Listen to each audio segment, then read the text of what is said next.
but everyone has a different story to tell. Shell, which says it's losing it. The Tampa market started to rise. In Northeast Africa, precisely on the Horn of Africa.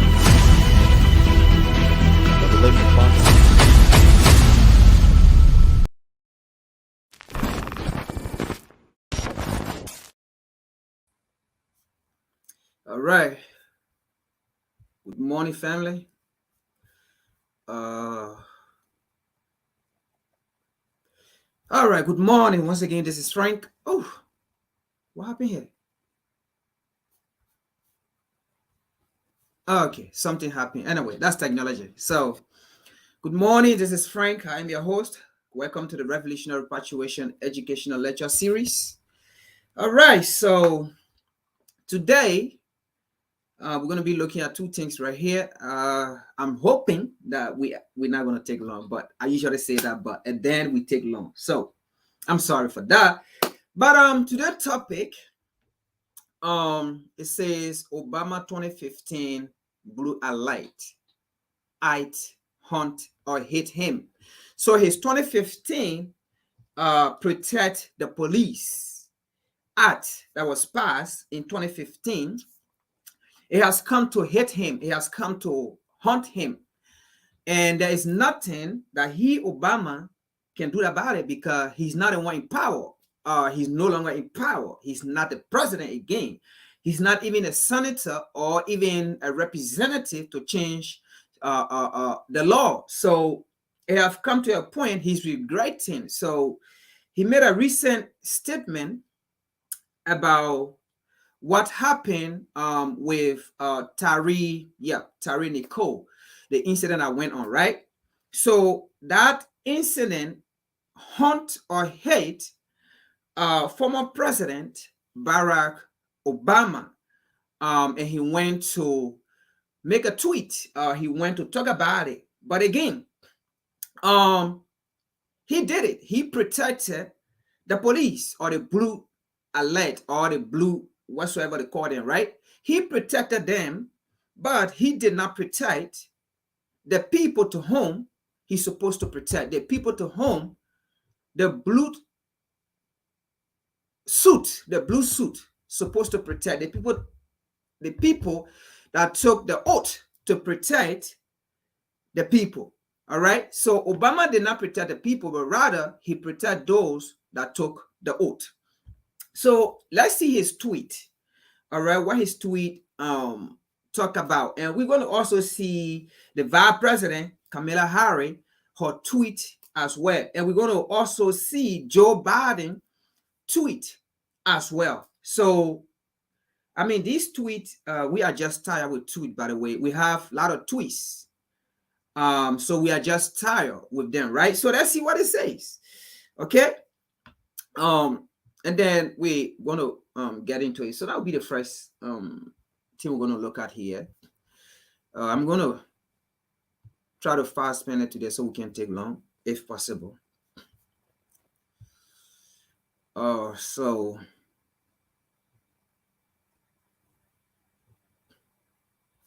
all right. So let's see the first tweet here. So this is the first tweet that former President Barack Obama tweeted, and also Joe Biden tweeted, and the Vice President tweeted. Okay, so let's see what it said and in regards to what just happened. All right, now it's a Barack and Michelle Obama says Tare Nicole death is a painful reminder about the need for police reform. It's a painful reminder about the need for police reform. Now, here's the thing. I don't think this recent death should be a death that will remind lawmaker about police reform, because there have been a lot of death, okay, especially when it comes to Black folks. There have been a lot of painful death, okay, People lying down in their homes, in their bed, covered with bear sheet, and that was the end. They never saw daylight. They never even took the bear sheet. That is also painful. So this recent death, sorry to say it, may his soul rest in peace. But it was not just the most painful death, okay, in American history or in recent time. All right. So don't use this tweet to make Black people to think that everything is okay. This shouldn't be happening in the first place. You protected the blue baggage or the blue allied, but you did not protect the ordinary people, the ordinary citizen. So let's see his tweet, Vera tweets that is said here, okay? So this is what he said. Former President Barack Obama and former First Lady Michelle Obama issued a joint statement Saturday afternoon, January 28th. In a tweet, they wrote, the vicious, unjustified beating of Tyrannical and his ultimate death to the hands of 5 Memphis police officers is just the latest. The latest. That is not even the latest, President Obama, former president. That is not the latest. There have been numerous recent deaths, unlawful death by police officers. Okay? But let's read what he said. It's just the latest. Painful. So all the other death, okay, it was never painful to them or to him. I believe this is what he's trying to say here. It's just the latest painful reminder of how far America still has to go in fixing how we police our state. Let me repeat this again, and then I'm going to remind President Obama in the first place why more power was given to police after just slavery. Maybe he knows it. I believe he knows it more than I do. Yes, President Obama knows that. He knows the history of police in this country more than I do. Okay? Now, the vicious, unjustified beating of Tyrannical and his ultimate death at the hands of 5 Memphis police officers is just the latest painful reminder of how far America still has to go in fixing how we police our state. Now, Obama made the same statement when he was president. He made the same statement when he was president. He made the same statement that he was in another speech. He said that we have come far, but America still has a long way to go when it comes to criminal justice or when it comes to the justice system in this country. Why will America have a long way to go?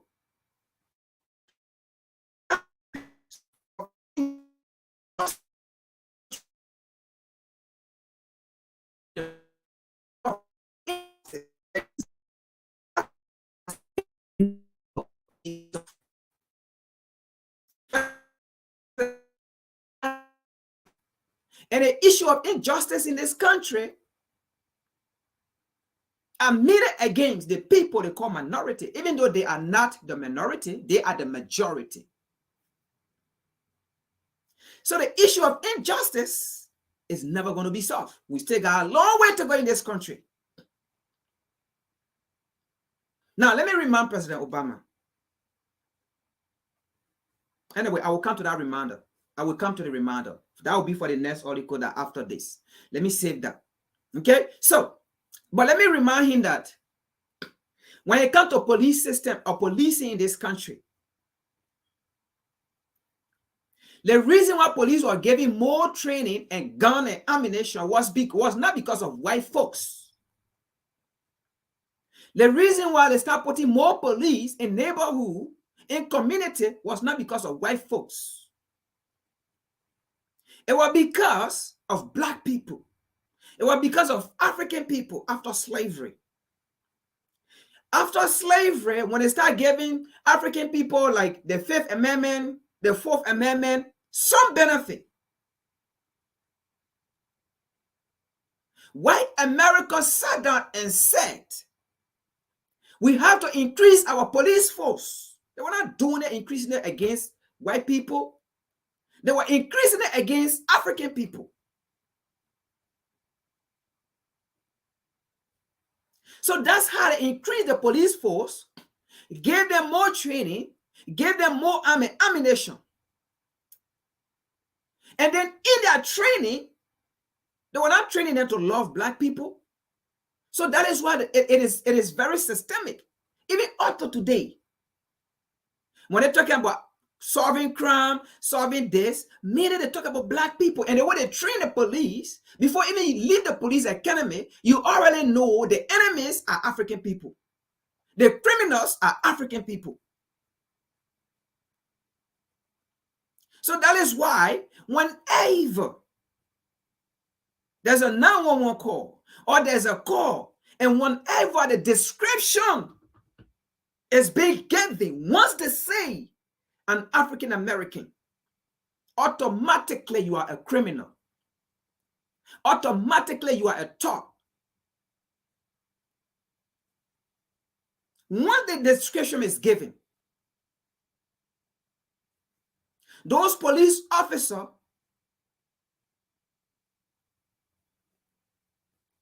will take the lead in their mind. They are going to meet criminals. They are going to meet gang. They are going to meet enemies. So that is why when they get there, they don't treat black people as citizens, as the same way they treat the other people. They treat black people as enemies.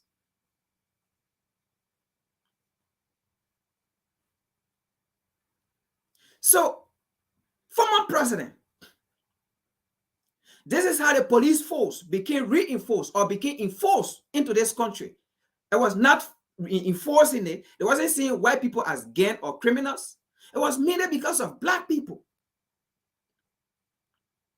Because how black people were becoming powerful, fighting against slavery and fighting for freedom, fighting for amendment, fighting for some equality. White folks did not like it.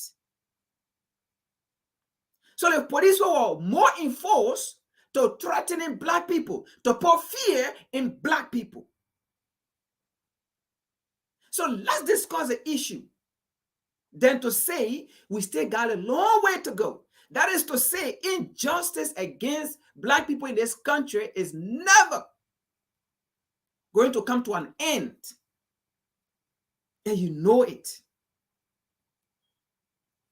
And you sound the blue alert to protect one person and leave the other person unprotected.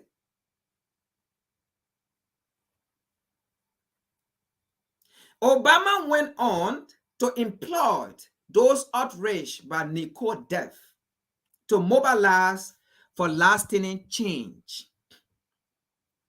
But President Obama, former president, this is what was done in the past when other people were being wrongfully killed by the police. Police brutality. This is what people did in the past when you were president.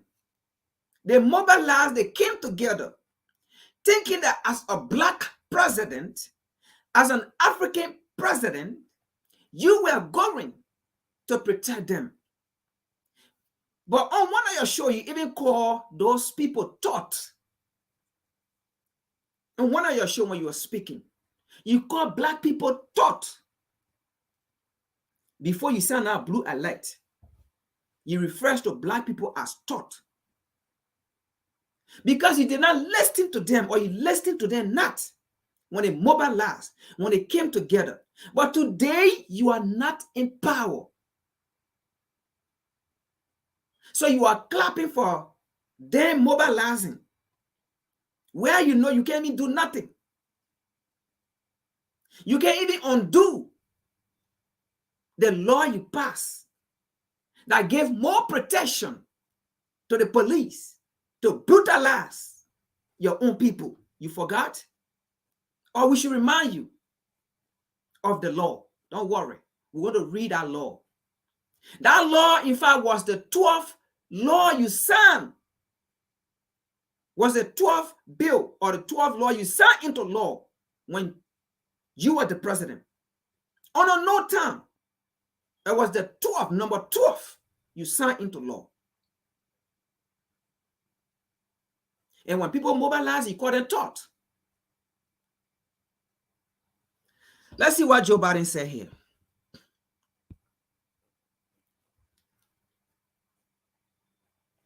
President Joe Biden. Now, first of all, again, let's say this, President Obama, before we go to Joe Biden.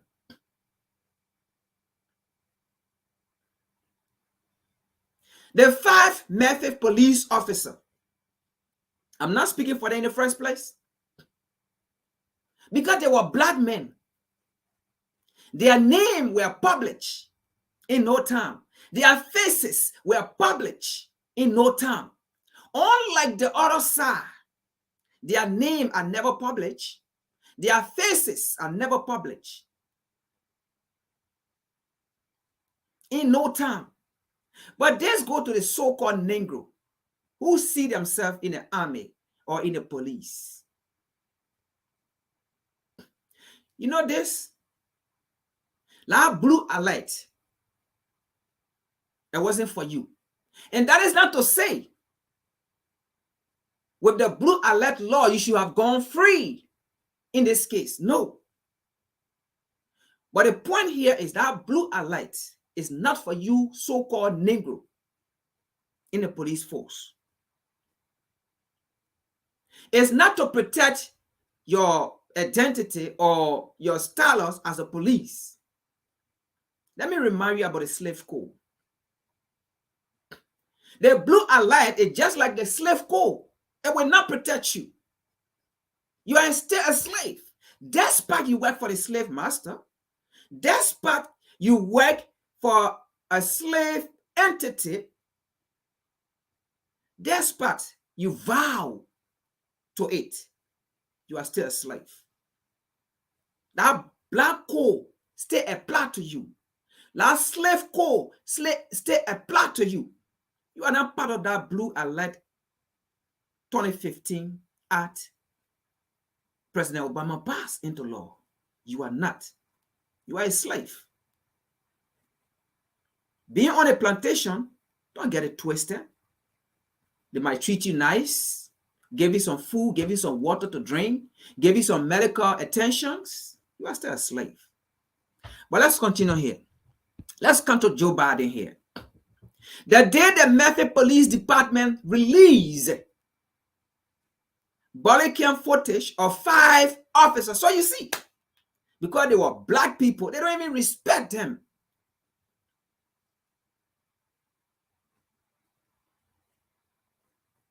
Of 5 officers pulling Nicole from his vehicle. Let's be specific here. If these were white officers, all these descriptions were never going to be given. Maybe you're going to come later on. But all these description, vivid description of, they're just trying to say, this is another black man that was doing black men like this. This is another black man that was man-handling black men.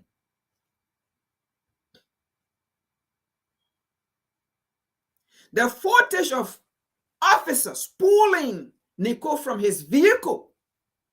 This is not the first time, by the way, police officers have pulled people from vehicle. But it never come out to say they had this person was pulled from the vehicle by Officer XYZ. But these are black officers. So quickly, people have to know how these men were pulled. The blue alert code did not work here.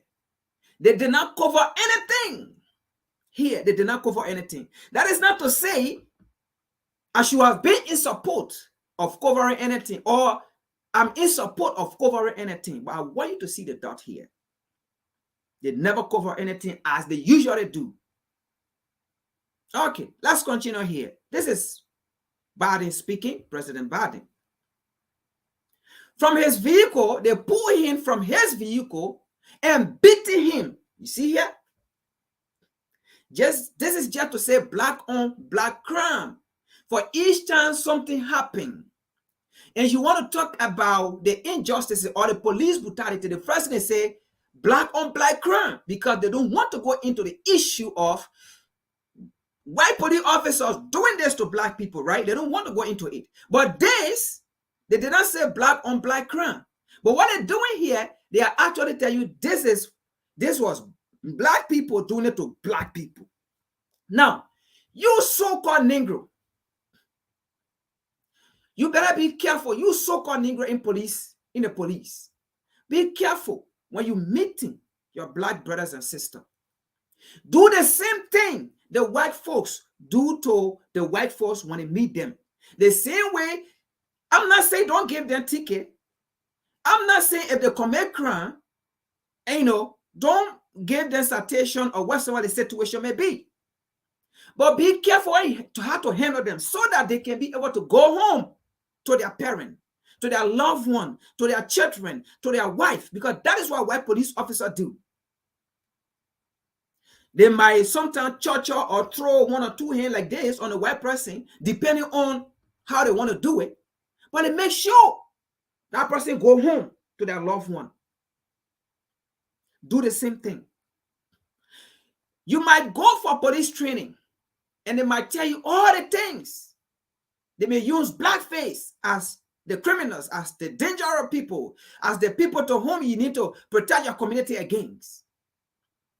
But whenever there's a 911 call and they give you the description, do not go with the same mindset of the other people.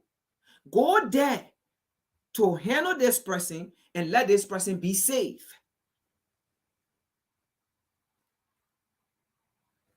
Do what the other people do to their own people. That is why I want to say to so-called black Negro. But let's see what President Biden said here. Officers pulling Nicole from his vehicle and beating him. President Joe Biden issued a statement. He said that disturbing. Now, the reason why I believe all of them making all these comments because it was black people.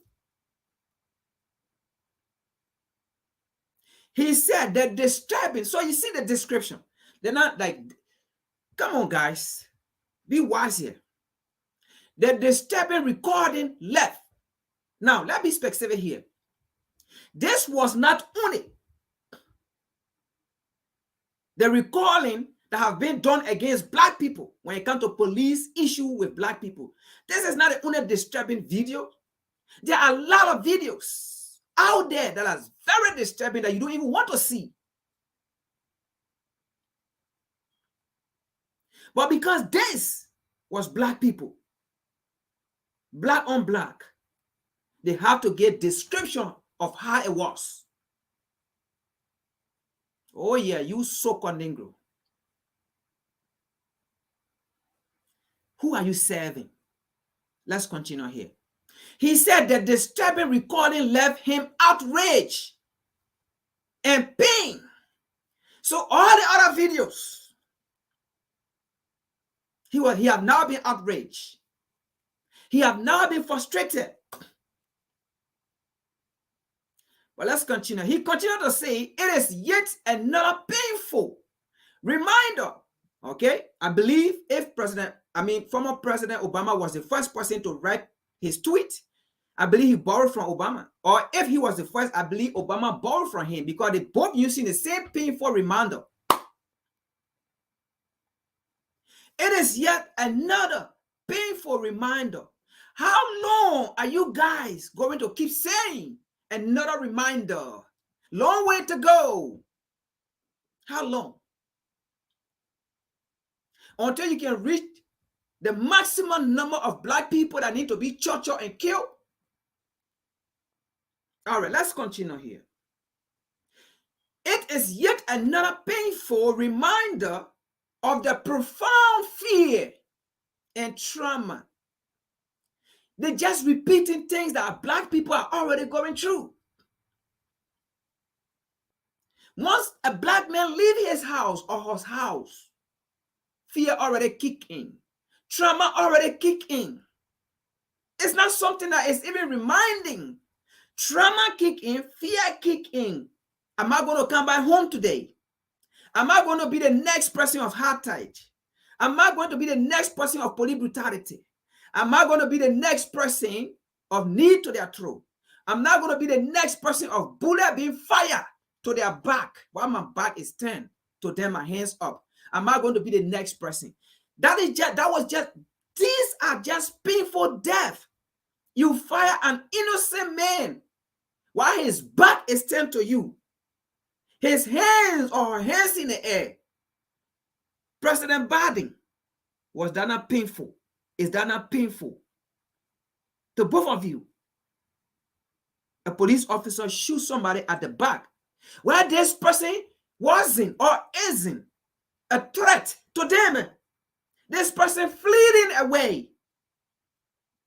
And you fire him.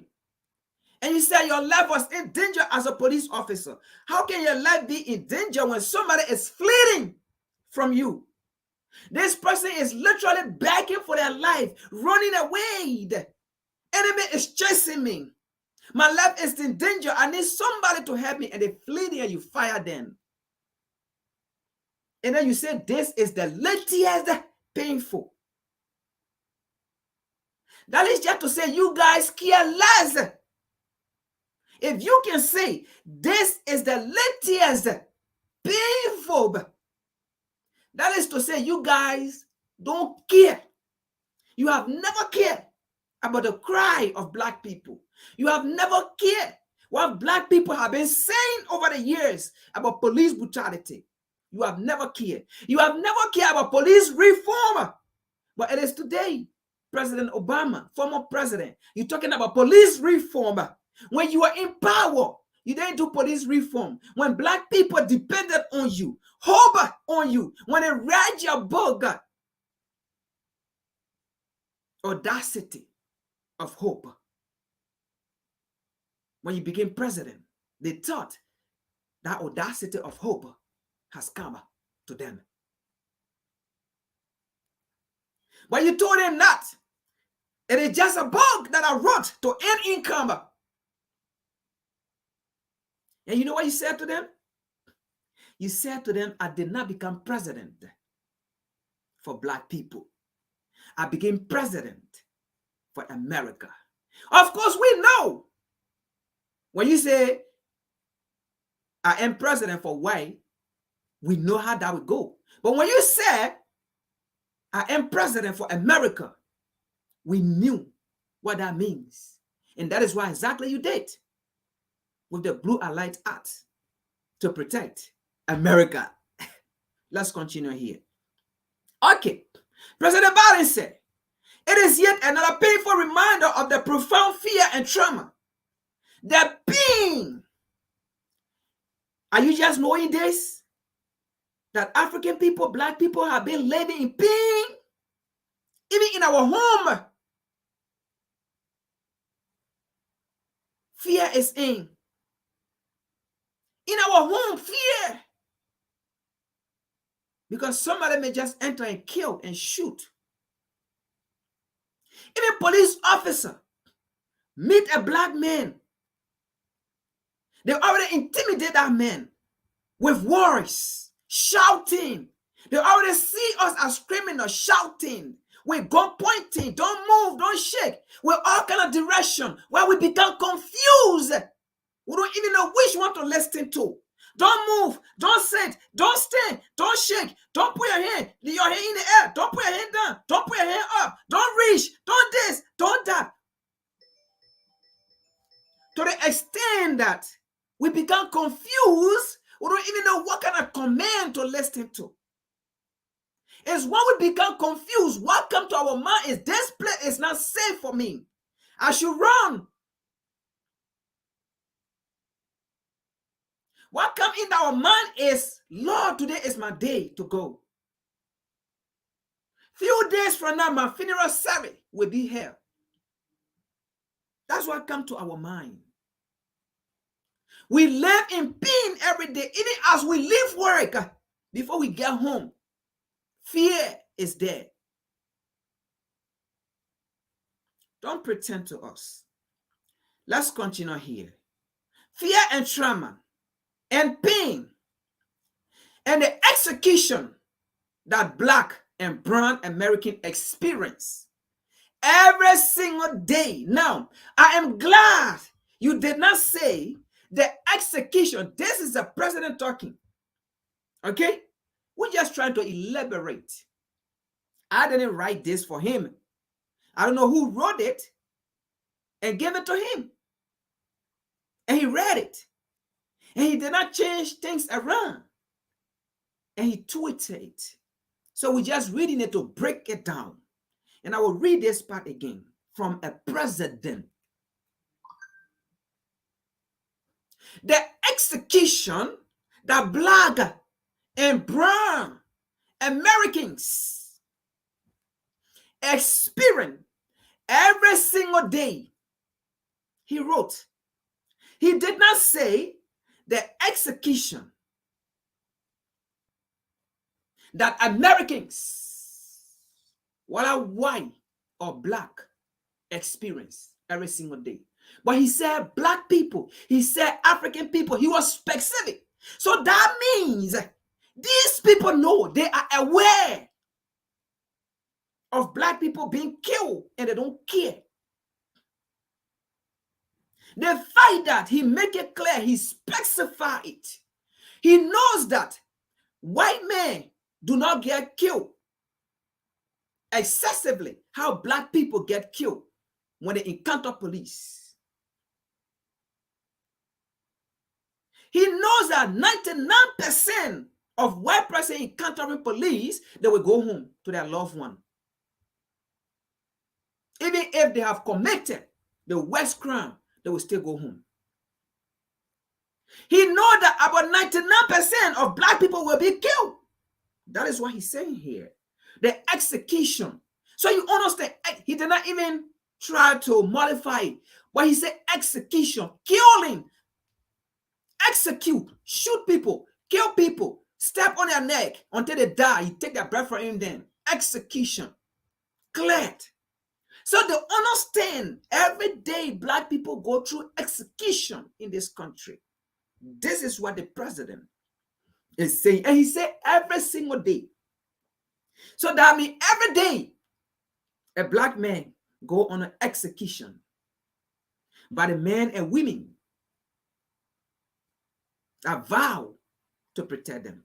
Now, why they are so vivid like this, why they are so clear of their statement, of their description, they are clear of their description like this, is because it was Black people that killed these men.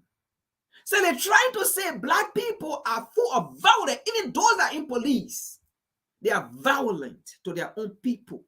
That is why the English is so vivid. They did not safeguard it. Execution.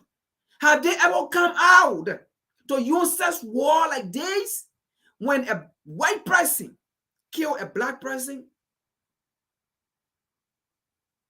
Or when a white police execute a Black person? Do they come out with vivid war like the execution? Did they come out with execution when George Floyd was killed? Did they come with execution when Breonna Taylor? Did they come out with execution with Sandra Blank? Did they come out with execution?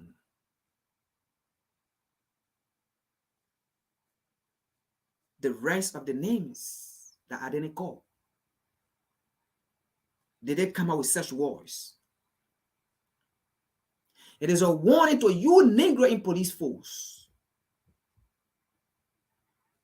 You are still a slave. The slave code is still whole. It's not for you.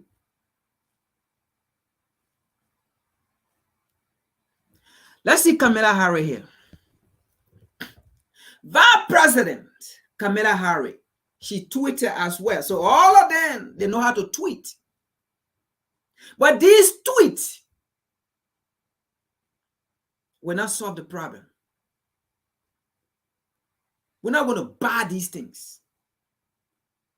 Vice President Kamala Harris also joined President Biden in calling for accountability and transparency. Accountability and transparency have been overdue when it comes to justice.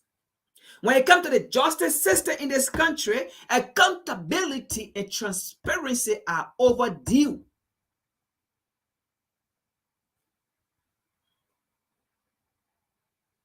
You guys been serving in politics or political power or governments for a very long time.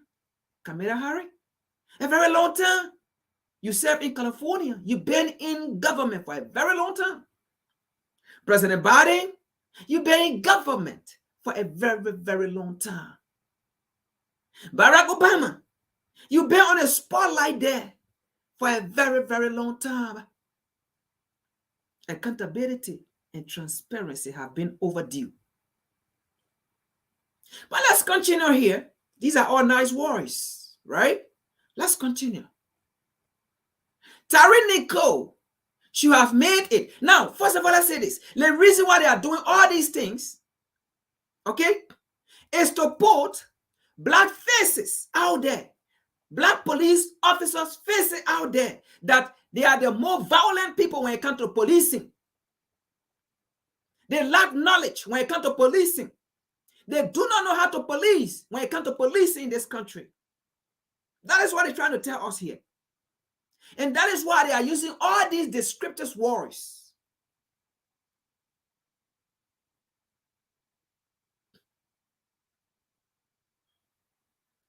Tariq Nicole should have made it home. You hear it?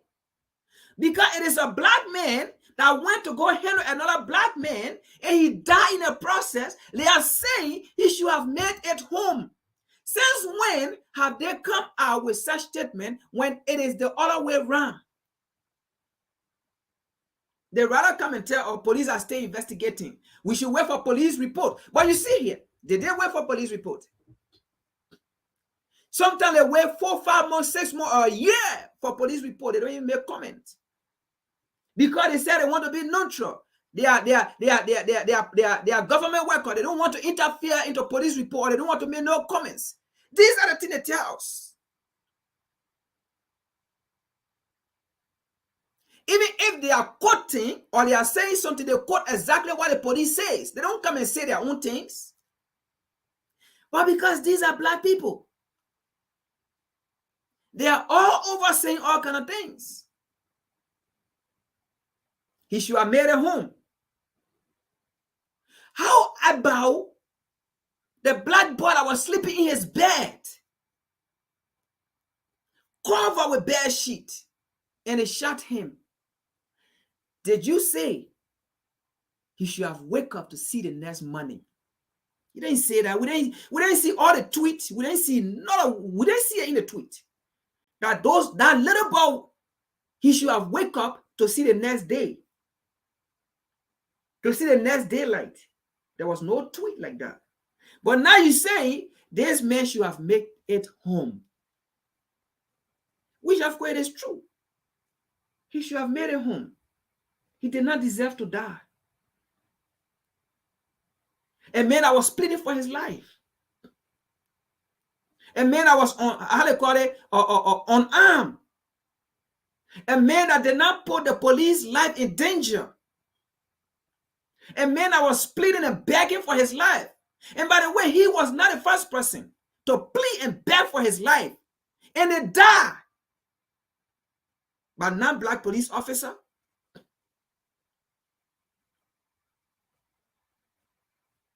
This man, he was dying, he cried. Because he sees every day what goes on in this country.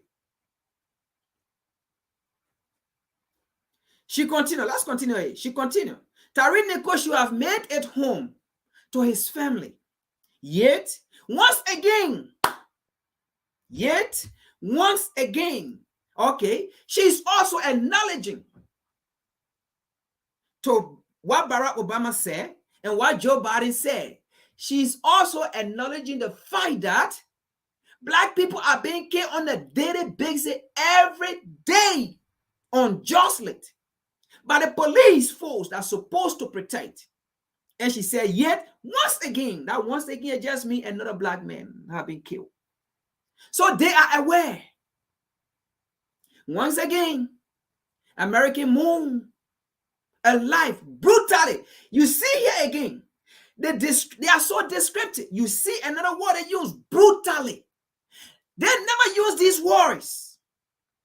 If white people are brutalizing black people, if white people are unjustly killing white people, they don't use these descriptive words like this.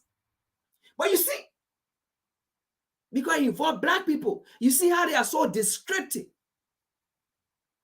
in words. They're not even covering words. And this is not to say, I'm talking for those police officers, but I want you to see how things are being done. And you black Negro in police force, see this as well.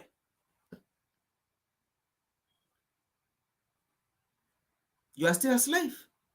That slave code is against you. The blue alert code is not for you. Since when have the blue people come out to say these people were putting their life on the line? Because that's what they do. When it is the other way around, they say these people were putting their life on the line. So these police officers were not putting their life on the line. These police officers, they are trying to say they were taught, they were criminal. Look at the language they use. Once again, American moon, alive, brutally caught, shot at the hands of those sworn to protect and serve.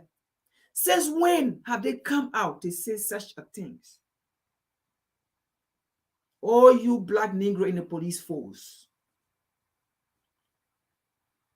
I wish you could understand and break this down. How we understand and break it down. How we are feeling so painful, fearful.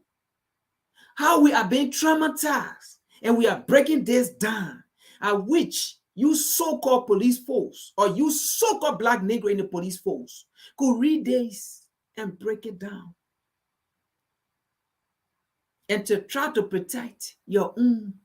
Whenever they say there's a 911 call and they give the descriptions, don't go there with the mindset of we're going for another criminals.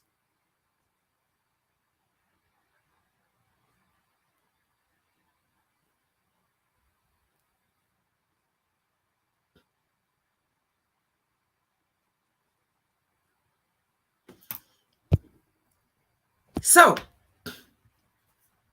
let's take this out and bring the blue alert.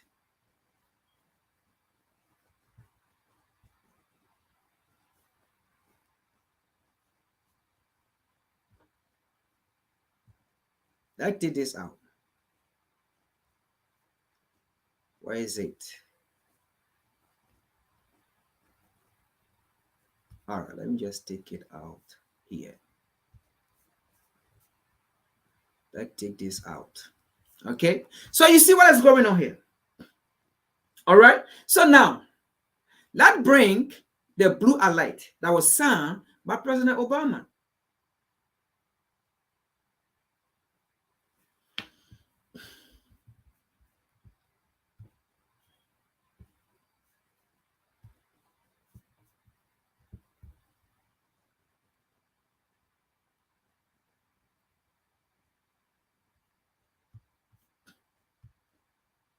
So this is the bill in 2015 when Obama called black people taught. The same people he said this time around, he supported their mobilization to call for more police reform. When President Obama was president, people mobilized to call for police reform, and he called these people thugs. He did not end there. He went ahead and signed a bill against the people he called thugs, against the people today he's saying he support their mobilization to call for police reform. He signed a bill against them. A bill that was initiated in no time by Ben Cardin, a US Senator for Maryland, a Democrat, by the way, a Democrat, by the way, a Democrat. And in no time, this bill was passed into the House like hurricane or like earthquake or like waterfall. It just passed through straight to the president's desk. And I remember 2015, Barack Obama saying this bill was one of the most important, significant bill he ever passed since he became president or since his presidency. This bill was the most important, significant, acceptable, relevant bill he ever penned and signed. But today, this bill have come to haunt, to hate, to remind the former president when he sent his tweet asking people for more mobilization, asking for more police reform. So this bill then came back and said, Mr. Former President, are you not seeing me? Were you not the one that passed this law to give more power to the police? To give more power to the police to cover up? Were you not the one? Oh no, the bill said, I am here to remind you. Were you not the one? But tell me, if you are not the one that signed this bill, then I will move on. But I guess President Barack Obama, or former president, after this bill reminded him, after his tweet, he accepted. I believe, I wasn't there, but I believe he accepted and said, yes, I remember. I signed it. And I even said, you were the best bill that I ever signed. And I believe you were the 12th bill that I signed under my presidency, the 12th. But let's continue here. What he said. Hopefully I'll see where he was talking about. Okay. So let's see here.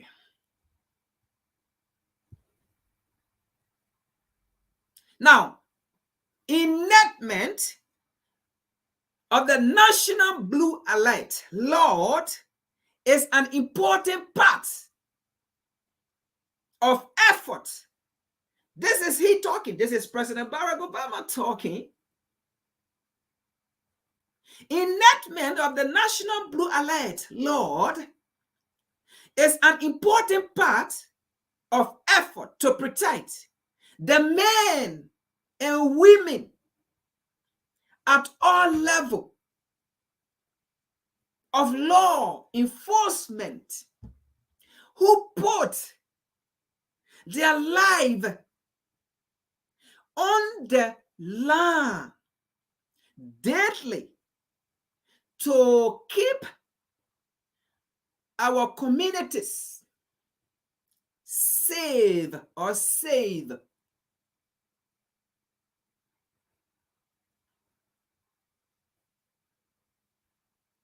We value their life. We value their daily courage and sacrifices. Said the senator, I would like to thank the Fraternal Order. This is what I want to get. I would like to thank the Fraternal Order of Police. So the police is a court. It's a court group. It's not a group to serve the citizenry. It is a court group that serves specific people, that serve certain people.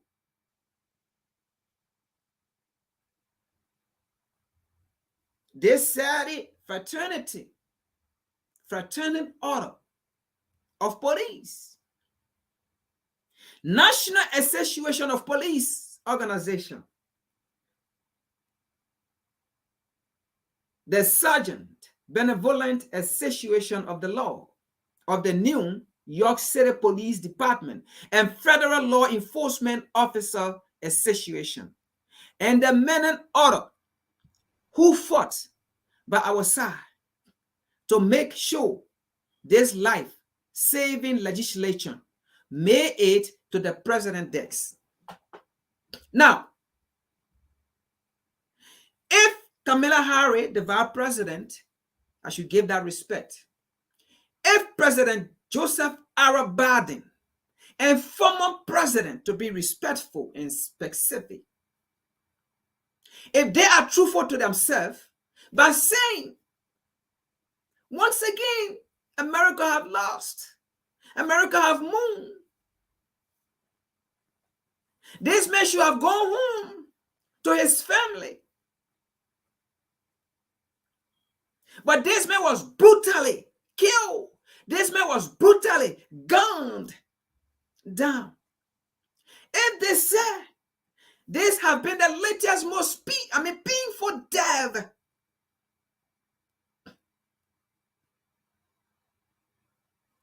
why there have been more painful death, by the way?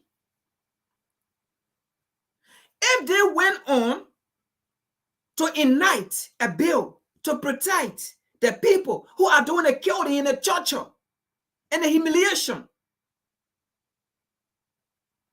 why didn't they go to balance the equilibrium and say, even though we are giving power to the blue alert, to the men and women in uniform, by the way, we respect the men and women in uniform. We are not disregarding them. No, we respect them. We still value their work. But let them understand what we are saying here. It's not against them either. We respect them. They are doing great job and great work out there.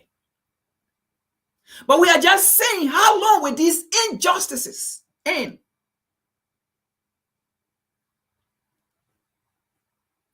So if you came out with a law to protect the people that took oath to serve the people that did not take oath, why couldn't you balance the equilibrium and say, no, even though we got to do check and balance here?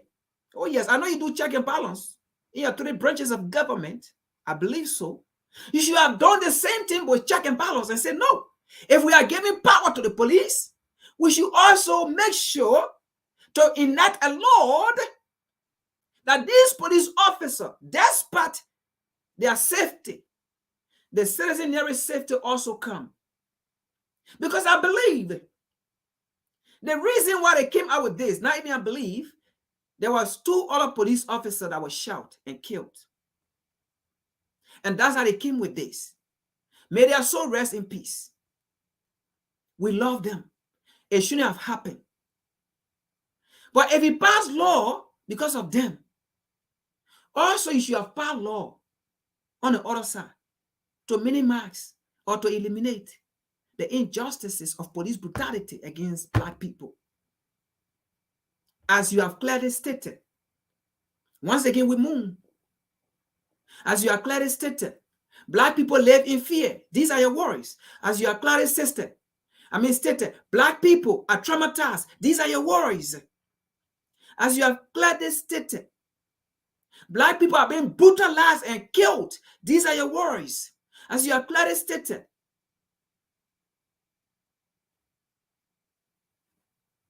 Black Americans live in fear. Black Americans are being tortured, as you clearly stated.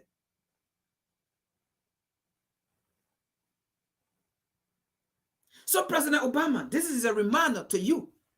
You signed this bill. Now you're asking for police reform. When you were signing this bill, you never thought of police reform, right?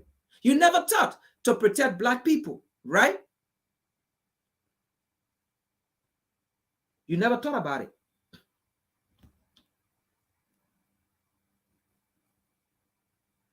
But I see something here. As we continue to remind President Obama what he did with that Blue Alert Act, let's see something here.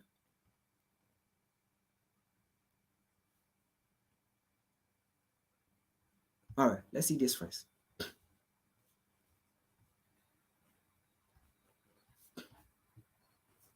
I hope it should be this. Okay. Let's see this first.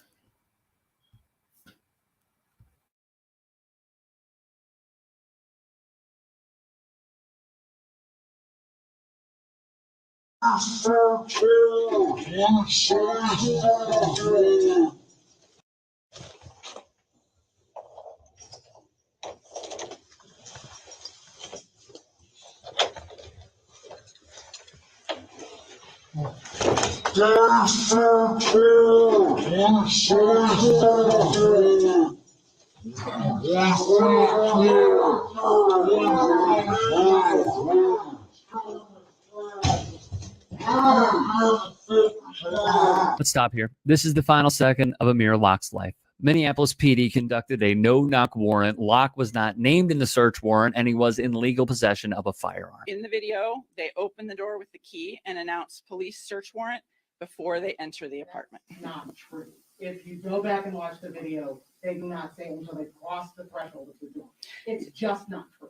I definitely encourage everyone to view the video and make that assessment for themselves. Interim Minneapolis Police Chief Amelia Huffman stated officers announced before entering their tactics, regardless, left an innocent person to perish. Police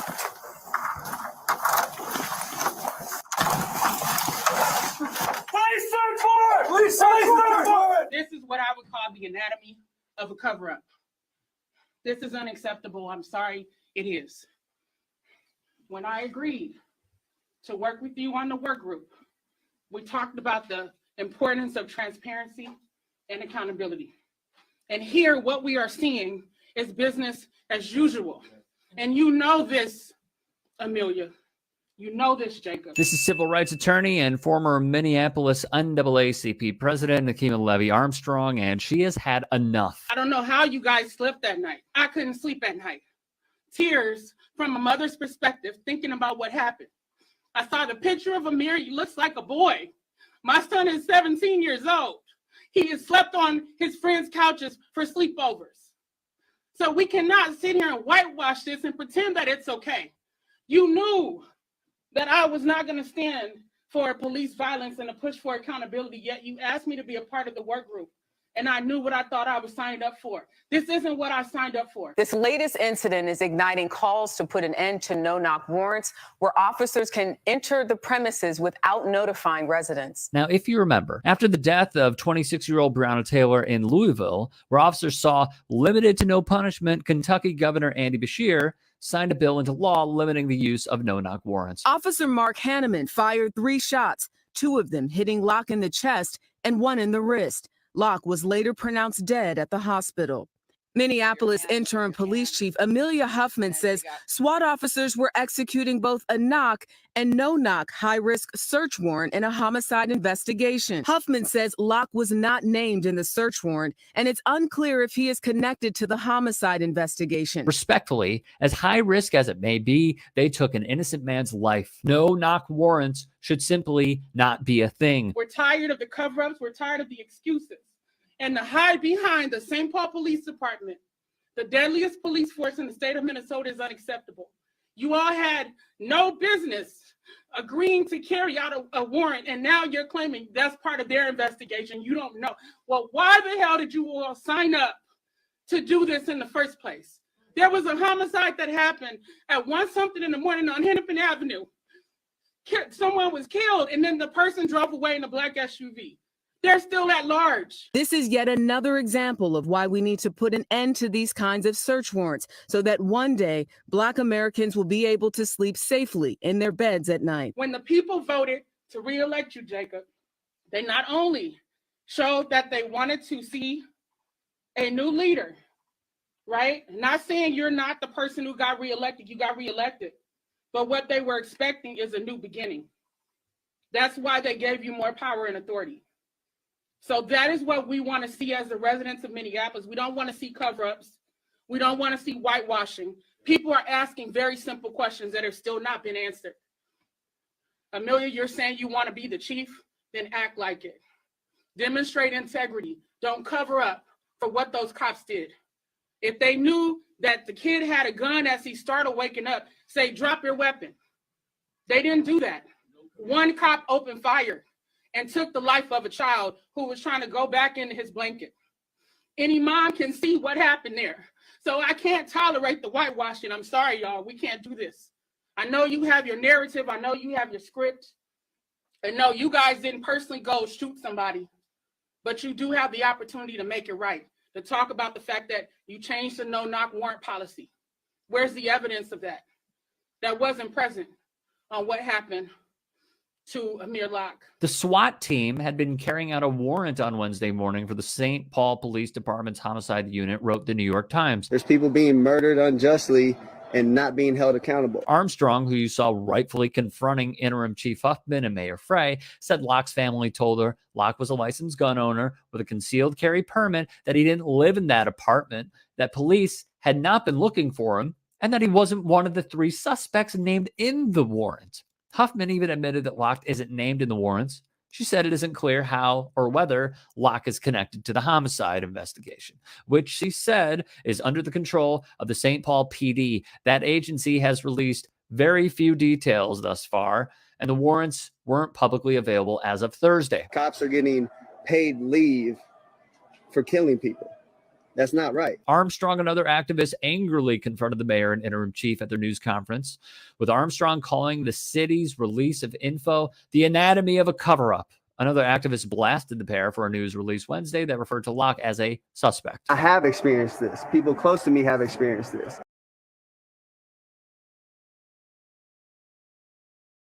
All right, so let's talk about that. So, you see President Obama, Kamala Harris, Joseph R. Biden. You see what Black people go through every day. You see what African people go through every day.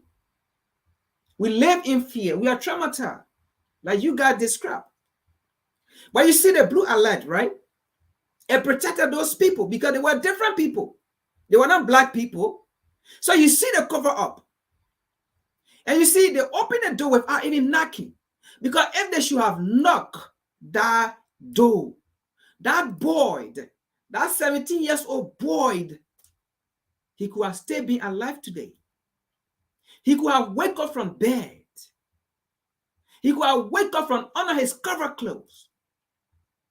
His bed sheet, he could have wake up and come to the door to even open the door. And you could have saw him with no gun, with nothing in his hand. But you open the door without knocking. You went in there. And this man, harmless, this boy, harmless, sleeping. And you shouted, he even looked for your hair and he went back on in the sheet. Innocent as he was. You did not even take the sheet, the cover cloth from him. But you left him right on there and you shot him to death. And you came out, you cover up the storage. The blue light protect them.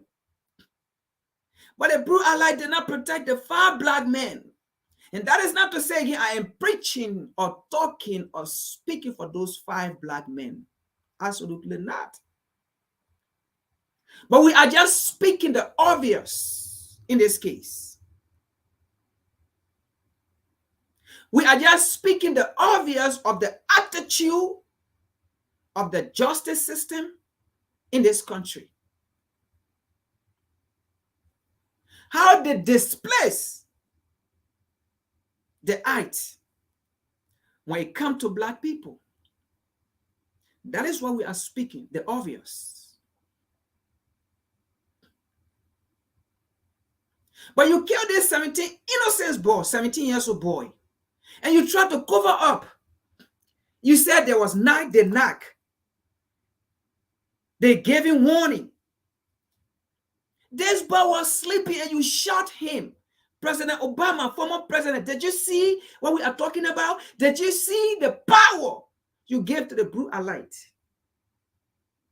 And did you see what you did to us? When you said, I did not become president for black people, I became president for America. You are speaking in code.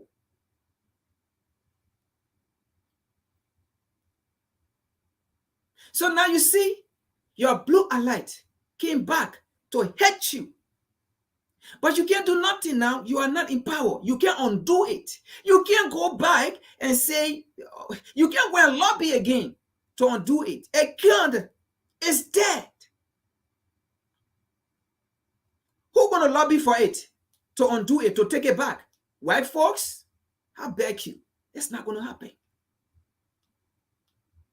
Just how you went to Libya and killed Gaddafi and took Africa back to 50, 60 years. And later on you came to say it was one of the biggest mistakes and you regret it. One of the biggest mistakes you ever did in your government, to go kill Gaddafi. You regret it. But while you are regretting, guess what? Your partner, Hillary Clinton, she was rejoicing.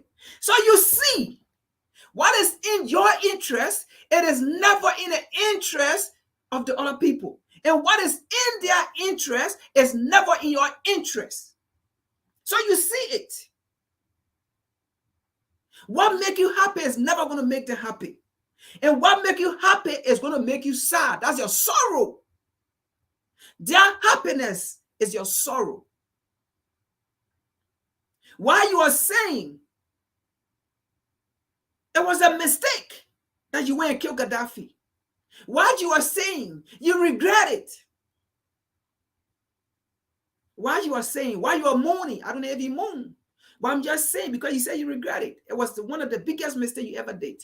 But why you are regretting?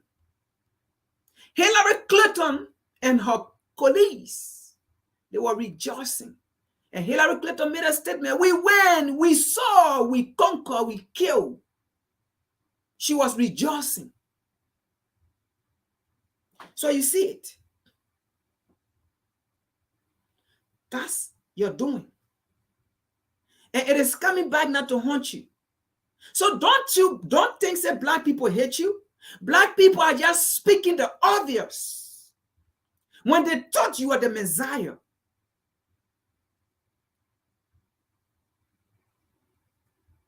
And it turned out you were not. And you put it into their faces and said, I did not become president for you.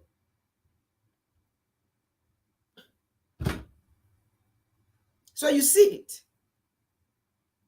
So when we speak, it's not like we hate you, but we're just saying how frustrated we are in you.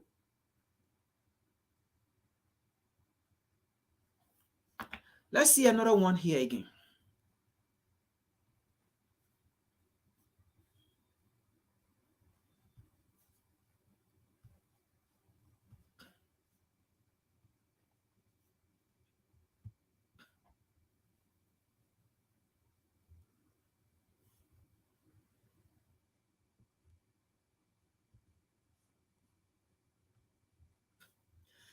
This is another instance where the Blue Allied, again, were protected.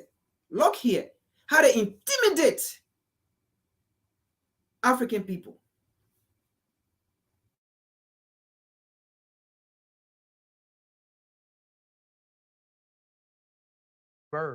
They likely saved a black man's life by responding in this way. Here's the first video.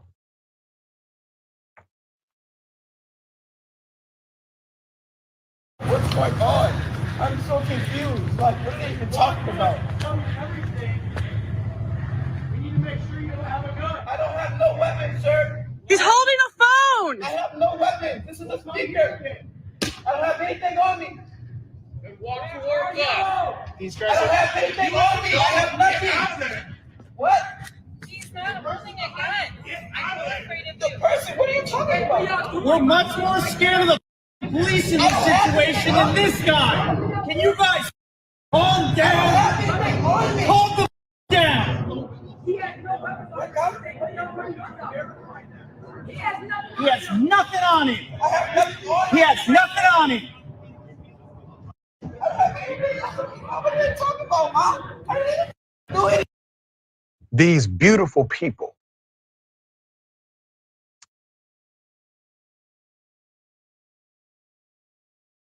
Before he coming to talk, right? Look at this boy. Look at this man. He's crying. Look at him breaking down. Because what came to his mind, oh my God, I'm not going to go home today again. Am I going to be the one today? He's crying. Oh my God. He's crying. I'm about to be killed. These people are not listening to me. See, look right here. Look here. Look here.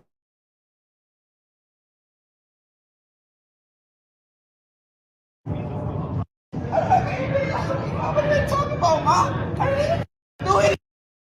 these beautiful people they stood up. They saw what was happening, and they saw the potential of what could have happened. Then a bystander does something amazing. Here it is. You don't have a gun. Come here with your I can't even see anything, man. I know I can't see anything either. You want me to walk up with you, man? Yes, sir. Yeah, I'm gonna walk up with you, okay? Bro, I'm just getting on the ground. I'm not even walking anywhere, bro. They're aiming guns at me.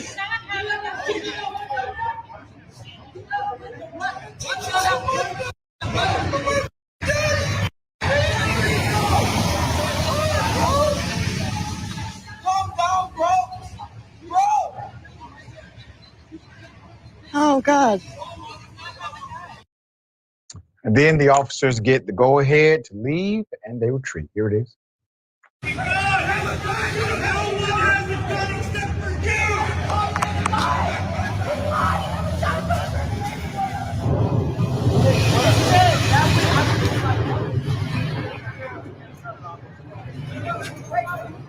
They don't care if you have a gun. Oh my God, this is crazy.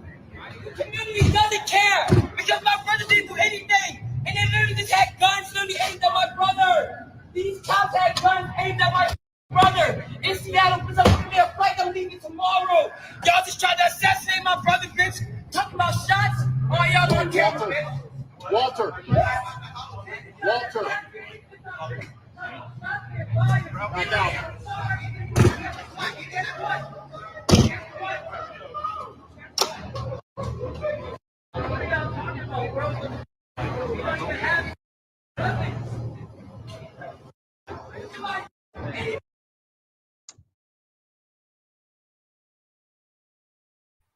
And you see, just like that, they were gone. Okay? The only reason why, and this happened last week, by the way, is a recent video. The only reason why this brother left to go back home to his loved one or to his family was because of those bystanders that were standing there. Those guys that walk up to him.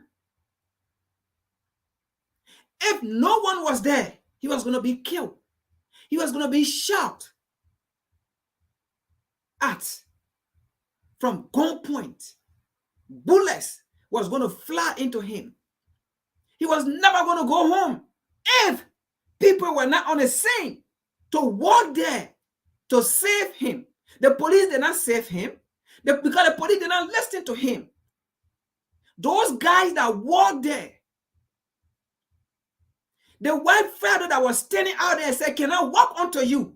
He sacrificed his life because he knew as a white person standing there with that black man. Those police officers, those white police officers will never shoot. He knew as a white man, as a white boy, the only thing he could have done to save that boy to be at that scene. If it was a black person at that scene, I was saying, can I come with you? Can I come to where you are? Those police officers was going to tell that black individual, don't step there. You are interfering into our investigation. Do not interfere into our investigation. They was never going to allow that person to cross the street to go to that black boy. If he was a black man standing there, they was going to tell him to back up. Don't interfere into the investigation. But did you see the white boy? He walked. And when those police officers did not tell him, do not interfere into our investigation, because they see that boy as their own, as one of them, as the cutter. Bravo to that boy. He saved that black boy or that black man to go home that day. That white boy saved it. It was not a police officer, because that boy begged for his life and started crying, oh God, what did I do? I didn't do nothing. He was frustrated. He went home with trauma. He will never forget it. Anytime he see police officer, maybe he will be running away. He will be dreaming, even if he's driving and he see police officer. He will never see police officer as someone who dare to protect him. That's the trauma. That's the kind of power Obama gave to the blue elite. Because they know they will be safe. They know things will be covered. Anything they say they cover it, that's how they're going to be safe and go on pay leave. They know after pay leave, after that person, that black man is buried, he's going back to the community. He may not go to the same neighborhood, but they're going to send him somewhere else. This boy lived because of that white boy. That white boy saved him. Because he crossed the street and went there. And that's how they all put their gun back in the car and telling one another, let's leave, let's go. Really? When this boy was begging for his life, I don't have gun, I only have my cell phone. And for that reason, the boy couldn't even, he had to do a cell phone in the air like this to see the light. President Obama, this is what you did. This is what you have done to black people and your people.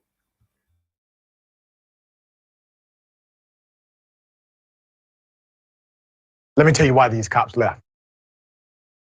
They left because they clearly saw the man they were about to assault or have adverse engagement with, whatever they wanted to do. They left without that engagement because they clearly saw a community had his back. This is what happens when we are a coalition. This is what happens when we operate in a spirit of unity. This is what happens when we are more concerned about drawing circles rather than drawing lines. Let's put up the picture of that scene that could have ended in a completely different way. It was last Wednesday evening when reports of gunfire and shouting near 12th and Mercer in Seattle led to a tense face-off between bystanders and East Precinct Seattle police, taking aim at a young, unarmed, not involved, completely innocent, random black male. Thankfully, as the video shows, the officers decided to retreat as bystanders gathered around the young man. Video of Wednesday's incident sent to CHS after it was recorded around 7 p.m. shows 4 minutes of the short standoff as police took their position of the dark street and one officer aimed his rifle, commanding the upset subject to drop any weapon and get on the ground.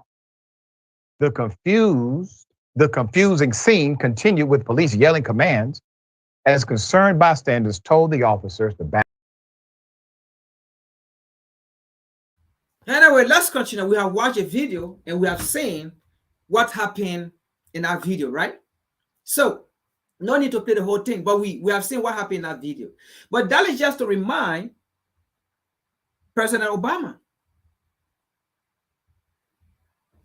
Okay? That is just to remind him of his bill he passed. Those are the things that he did when he was president for America. He said he was not president for black people, right? But he was president for America. Let me see. I have something here to show, hopefully. Okay. So let's close this with Obama here, then we get to our next session.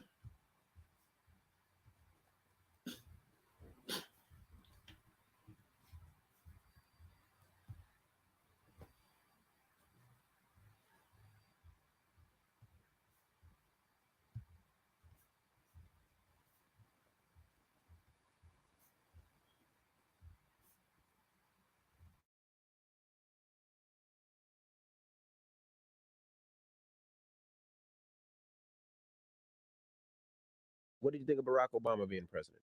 But Barack Obama is a joke. Barack Obama didn't do a darn thing for black folk. As a matter of fact, he hurt black folk in two ways. First of all, he had 8 years to do something for black folk, but he carefully and judiciously judiciously avoided doing anything for black folk. And most of my white friends told me in politics, and I was always a president governor, they say, hell, we would never have voted for Obama. If we known he's gonna do something for black folk. We knew he would never do anything for black folk. And so, but that's the first thing. He never did anything for black folk. But he used that old thing that they did back in Philadelphia in 1789. He used very broad, ambiguous terms. I'm the president of all the people. They like to say a rising tide lifts all boats. That's a stupid thing. Yeah, because black people boat got a hole in it. That's right. It's in the bottom of the damn lake. Yeah.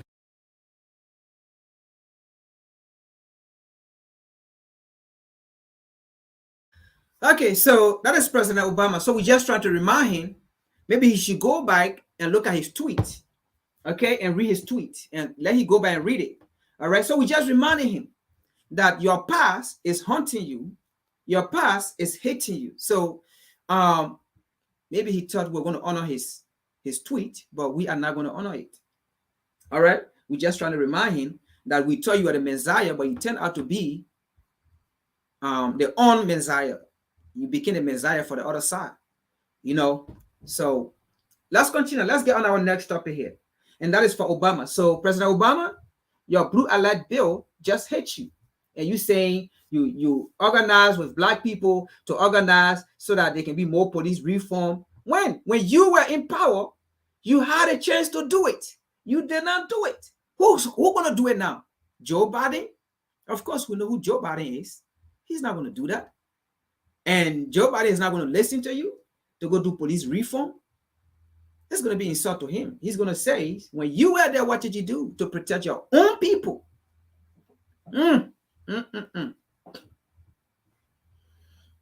This is just for the people that believe in Obama.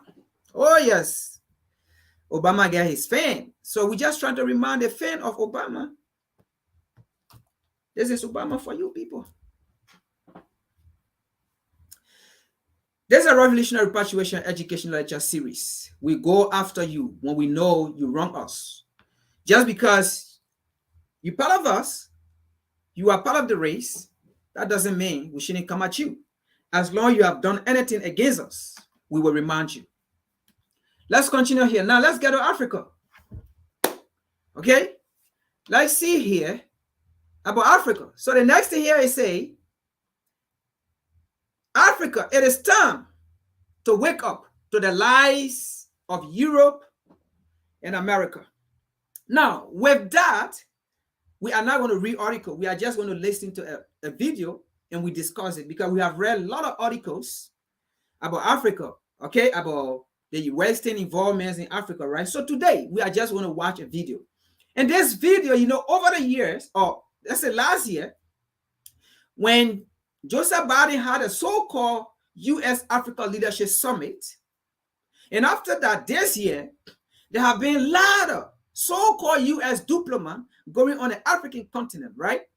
The U.S. Treasurer Yedin, Jenna Yedin have gone, secretary to the U.S. Treasurer, and the so-called the UN ambassador to the United States, or the United States ambassador to the UN, Thomas Greenfield, have gone, well, she's back. And then another man just recently went. So this whole year, right, they're going to keep going. They're going to keep setting delegates. But we're going to remind them as they keep going, okay? We're going to remind them. The question then becomes, is America a third world country? Or is Europe a third world country? Because what is America doing back in third world country? What is Europe doing back in third world country? Oh yes, we're going to change the story around. I dare you call Africa third world country. I dare you call African nation third world country. Never again. No black person should refer to any African nation as third world country. We are not third world. The third world nation are the people that are coming back in us.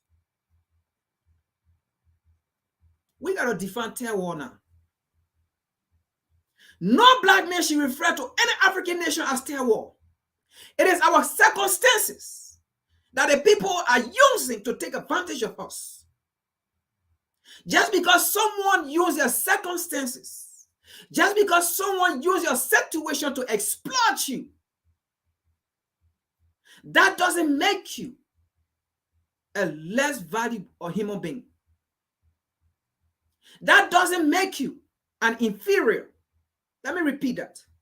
Just because someone uses your situation or someone uses your circumstances to exploit you or to take advantage of you, that does not in any way make you inferior to them. And that does not in any way make you superior to them. So no African nation is third world. The nation that are third world are the nations that are begging Africa to survive. You cannot beg a third world nation to survive. You cannot beg a third world continent to survive.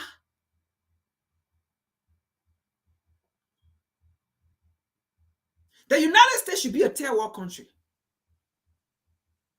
UK should be third world nation or continent, or third world or how they call it, country. Or EU should be third world continent. Not Africa, not African nations. We are not third world. These people use our situation to describe us. They use our situation to identify us. It is about time to tell them, my situation does not identify me, who I am. My circumstances does not identify who I am. My situation today, does not give the value to who I am. They are the third world country and the third world continent that are running to Africa, that are sending delegates upon delegates to Africa, back in African nations. Who is the third world here? African leaders. Be wise. Wake up. Be smart. Are they the third world? Because they are the one backing you. Put your title to use. Put your skills and your knowledge to use in Africa there. Can you unite the continent? But let's continue here with this video.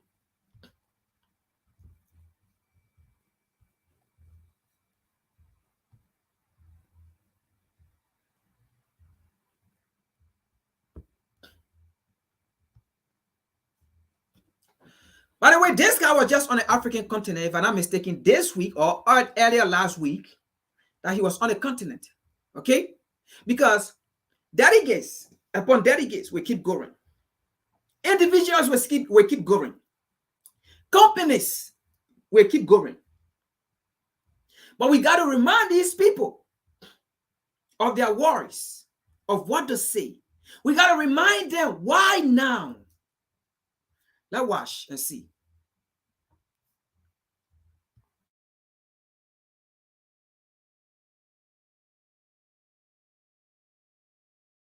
abundance of resources in Africa that we all need. So let's.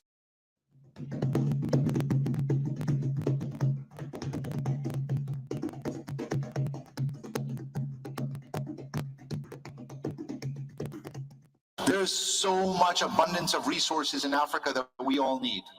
So let's have a new contract. Let's see that introduction. There are abundance of resources in Africa that we, who may we all need. Let's remind this man right here. I'm looking for word to describe him. That's why I keep going this, but the words will come. Let's remind him. Africa have abundance of resources that we all need. But yesterday, when America, when Europe, the imperialists, the capitalists, when they were exploiting Africa, those were not African resources that we all needed. Those were not African resources that we all needed.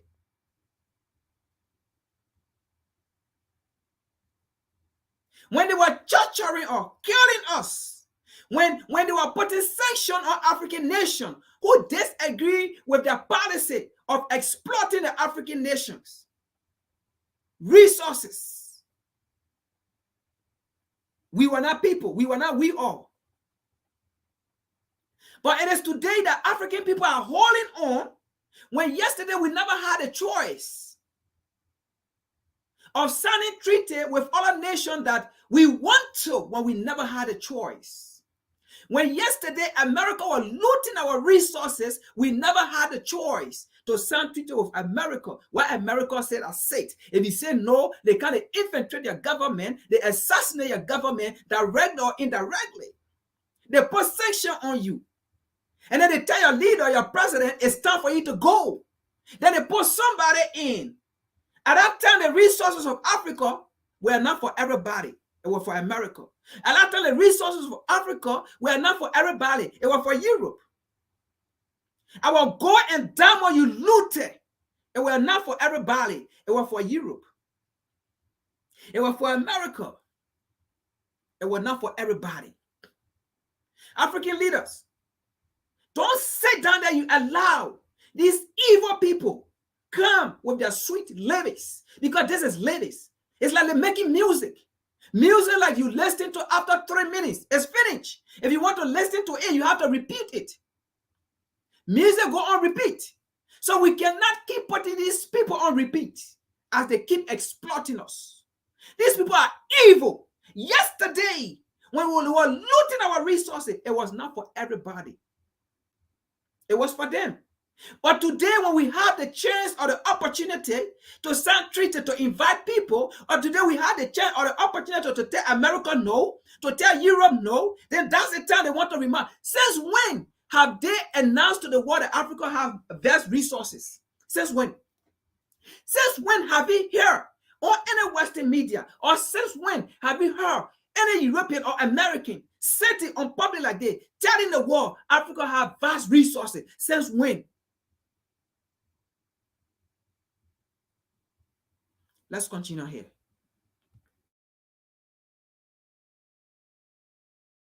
It is your resource of your people, and I'm going to take it out of the ground, and it's going to end up being part of fueling the global economy. The critical minerals, rare earths, the supply chains.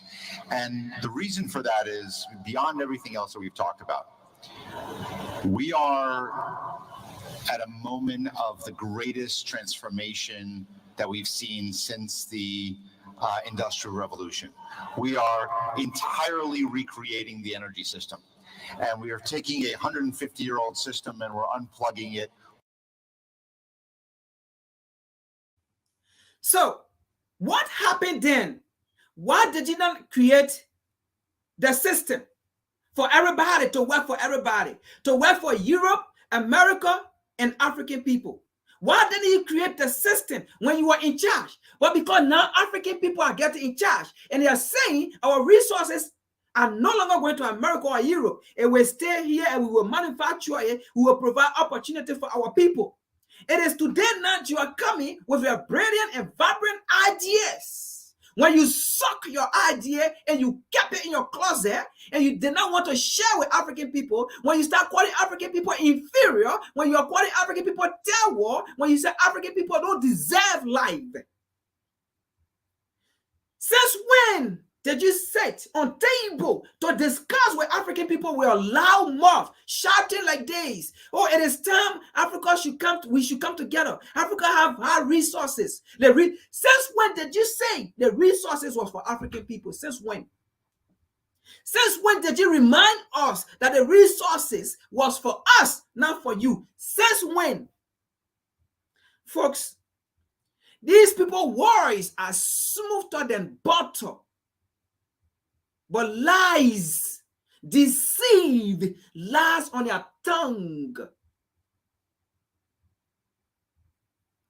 These people words are smoother than oil. But evil, war, swore, lies on their tongue. Pretend lies in their heart. Since when? All the resources you are looted from the African continent, did they share with us? You improve your economy, your nations, your technologies. Did they share with us? You build your roads. Did you build roads in Africa? Name me roads that you build in Africa. Infrastructure you build in America and Europe. Name me infrastructure you build in Africa. Since when?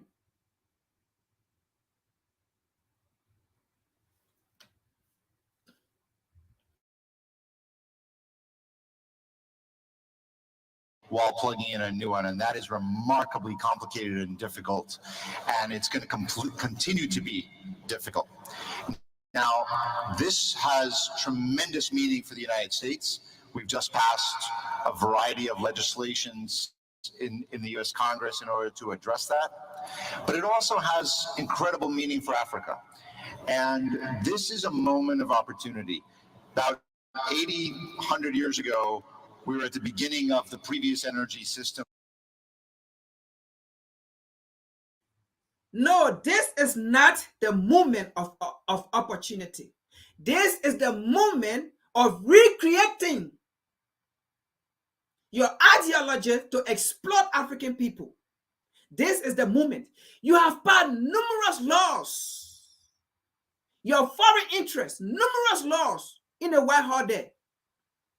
President Biden that you just mentioned, President Biden has taught foreign policy in Washington, D.C. there for years. What did those foreign policy do for Africa? Did you not sanction Africa years over years? Direct or indirectly, did you not kill our leaders?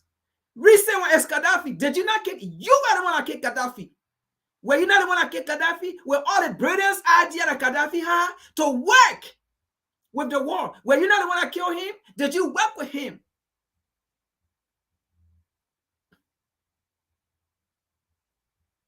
With all the brilliant idea you had, you kept it. You went on the African continent and explored our resources. Years upon years, decade upon decade, century upon century. Those ideas were not there to work with Africa, for Africa to benefit. So all the time you've been on the African continent, looting our resources, what did you do? Why did you not work with Africans? You see, even as you sat down there and spoke, the lies in your face, that smile is fake, not smile. You can see the demonic activities, the lies, the deceiving mind it's in your face. You could see that capitalist mindset in your face as you spoke. We don't trust you. and we will never trust you.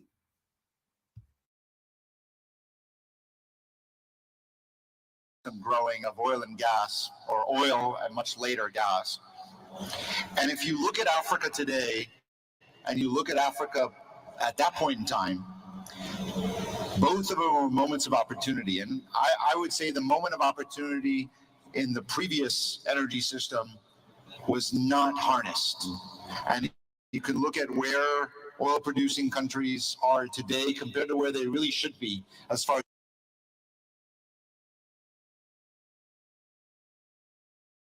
we were not listening. The previous whatsoever entity, XYZ, he said they were not honest. But listen, these are even recent companies of American company in Africa. This is not something that he's talking about way back in time. These are recent company, recent, that were not honest. We're talking about 2019, 2020, 2021. They were not honest. We're not talking about 1600, 1700, or 1900. No. These are recent companies that been in Africa, looting the African oil, the African resources, the African diamond, the African mine, the lithium. Today, currently as we speak, they got American company in DRC. Are they fair? They're not fair. They're looting.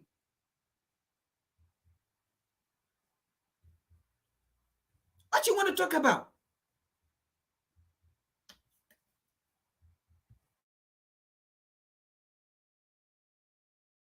taking advantage of that resource.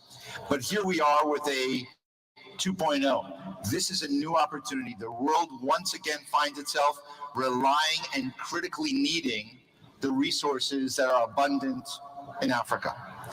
And the question will be, sorry, folks, I'm going to be coming back. Now, so yesterday when you were looting our resources, Africa was not part of that war. You see here? Yesterday when you were looting the resources, when you are taking our raw material, Africa was not part of that war that you envision in your head.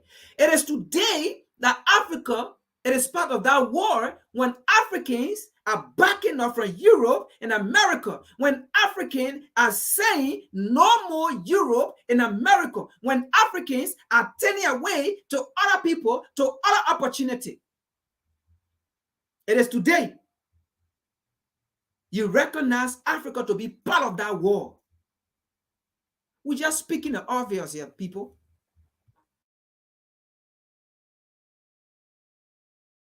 will Africa rise to that challenge?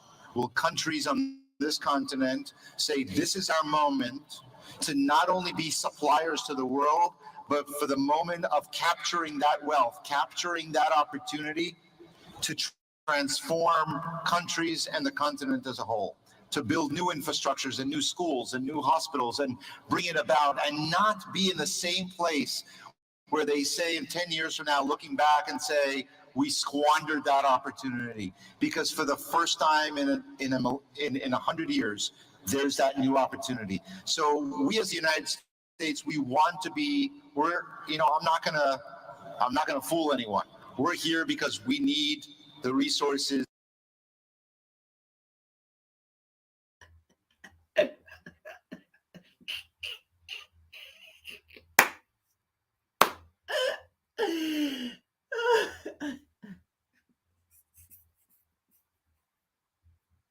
Listen, folks, sorry.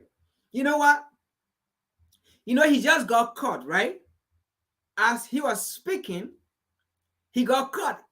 He looked around, listen, anyone. I'm not going to fool anyone. Because these folk knows that they have lied to the African people for so long. They have fooled African people for so long. And he got caught listen, guys, I'm not going to fool anyone. I know we need your resources. These third countries are begging Africa right now. These so-called third countries.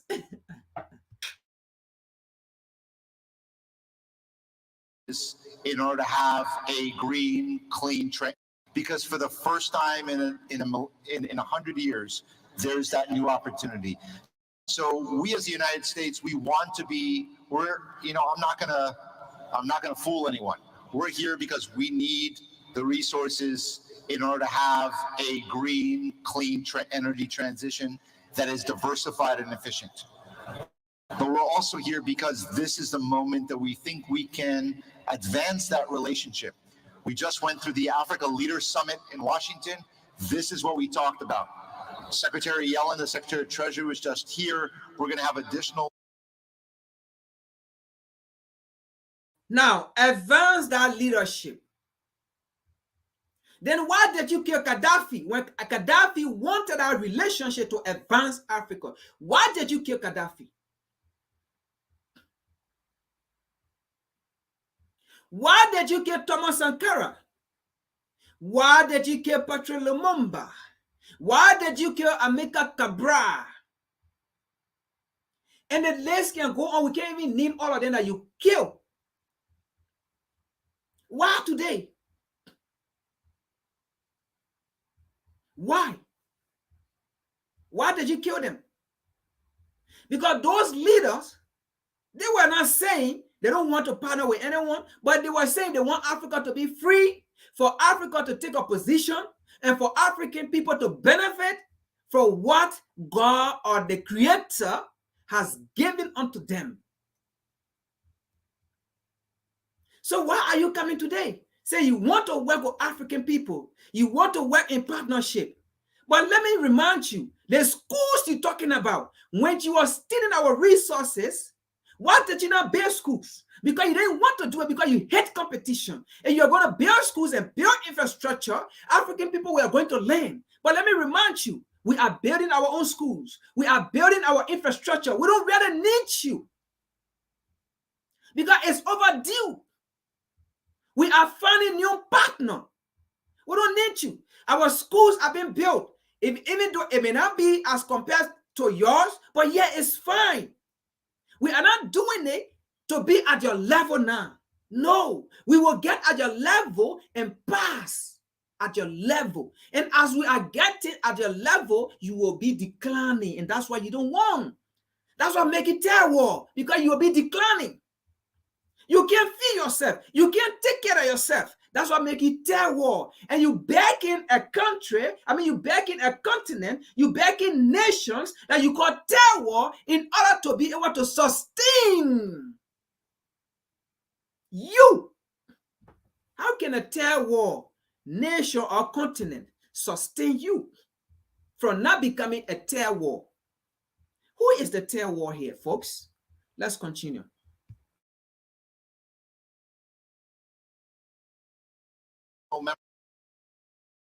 Members of the cabinet coming here, we're coming here with our resources. We want to be investors in Africa. We want to be partners in Africa. And to be honest, this conference is where you start. So I'm very glad to be here today for that reason. No, this is indeed great. And then, so you unpacked a lot, right? And you talked about the last 100 years. And so what I know is that this is not the first time Africa has had minerals that the world needs, or America to be specific. And there's been interest in, there's a history, let me put it that way directly. Would it be different this time? Yeah, look, when I talk about learning from mistakes of the past, that's not just about Africa, it's about the United States. We have to show up in a way that is a partnership. That means that we bring financial resources, expertise resources, human resources, and partnership where we're not just coming, wanting to get something and leaving.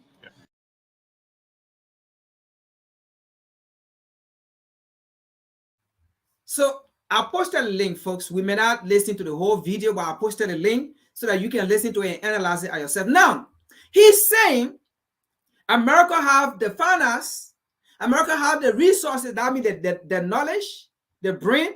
America have it, right? So they can bring these. But here's the question. And I'm glad they gave you the question already. Why this time America is coming, telling African people this is the time they want to work with us, because America has been on the African continent since 1884 up to current. So why does it make sense for America to come to us and tell us they want to work with us? They want to work in partnership with us when you've been on the African continent since 1884 up to current. So where did those resources that you're talking about, like the knowledge, the finances, where did they go? You don't have the resources, Mr. Man. You don't have the capital. Our resources that you looted from us, that's what gave you capital. You don't have it. We have it. The same resources you looted is the same resources that gave you the capital. It's the same resources that gave you the knowledge, the technology. So you don't have it. You are not breaking nothing. If we don't invite you on our African continent to get our resources, your finances will depreciate. Your knowledge will depreciate. So don't come and sit and act like you are coming to do good for African people. You are not coming to do good for African people. You need African people in order to continue to sustain your economy. You are not doing good for us.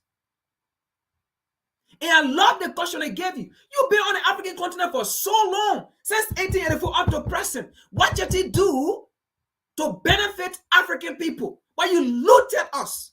You kill us. You humiliate us. You create proxy wars. That's what you have done. You put Africans together. You came out, you wrote numerous books. The problem of Africa is tribalism. But the United States have tribes. People live in this country. Are they the same tribes? Are they from the same background? Are they the same tribes? Are they from the same background? No. You have tribes in here. But people coexist in here.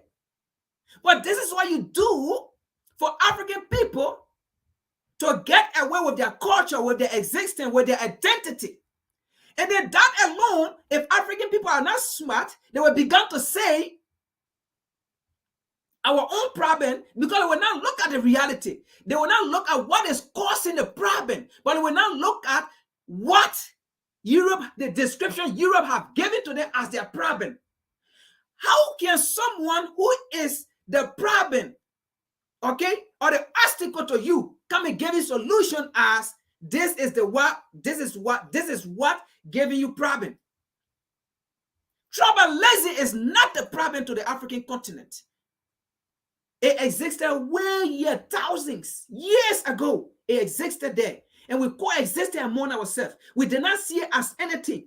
So who come and tell us today tribalism is the issue to the African continent? That's why African people can't move, because they fight among themselves. They do this, they that. All lies. Who tell you all that? That is what Malcolm X said. Who told you to hate yourself?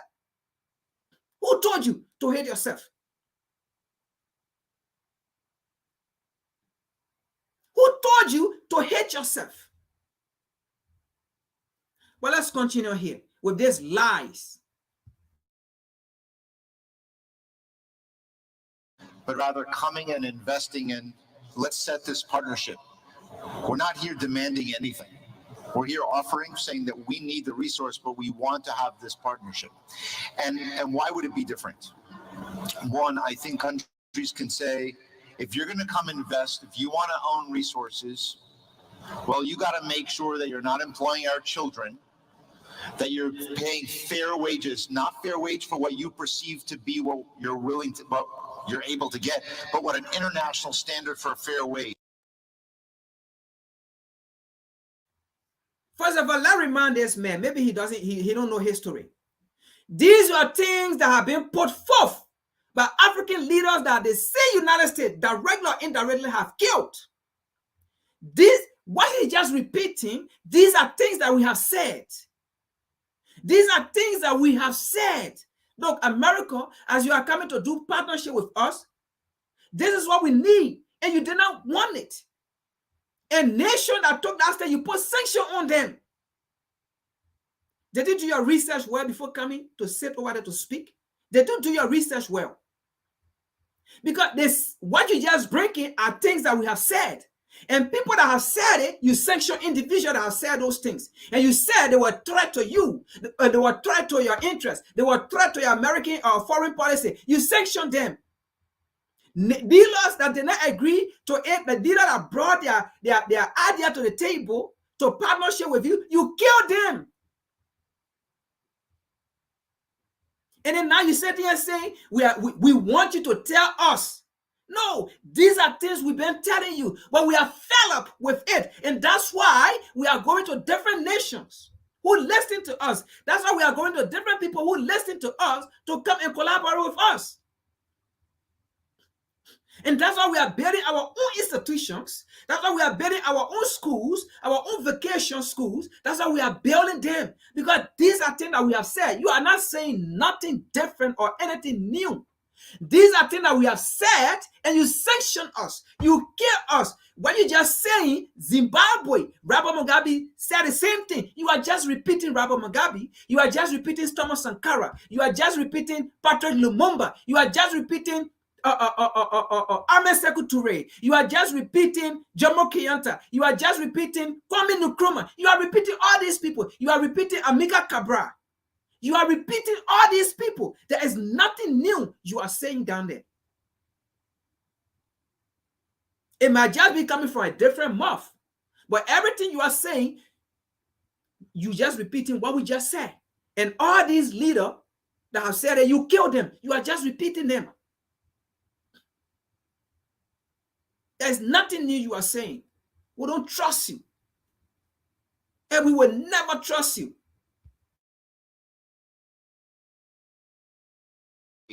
With health benefits and pension and retirement and investment in the community.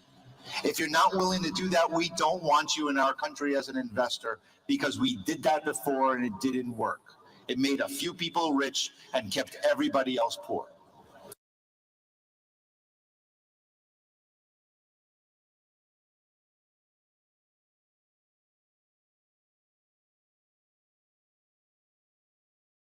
So, folks, you see, he's confessing, right?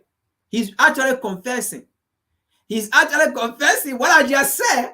He's just confessing, like, okay, if you say this, and we say no, you should tell them leave. We don't want you. So you see it. But these are things that we have said before, and you said no. And what did he do? You kill us. You sanction us. Mali. Burkina Faso recently just did it. Burkina Faso took resources from Western companies and said they want to make the mine, and how they call it, state-owned for all citizens to benefit. What did Joe Biden do? Joe Biden cut away from Burkina Faso and said Burkina Faso was not allowed to come to the so-called Leadership Africa Summit. And there are fundings that you gave to those nations. You did not give it to Burkina Faso because you said Burkina Faso we are taking the mine from foreign companies and making it state-owned. It's not just the same thing. Are you not repeating just what we have been doing? This is why we don't trust you.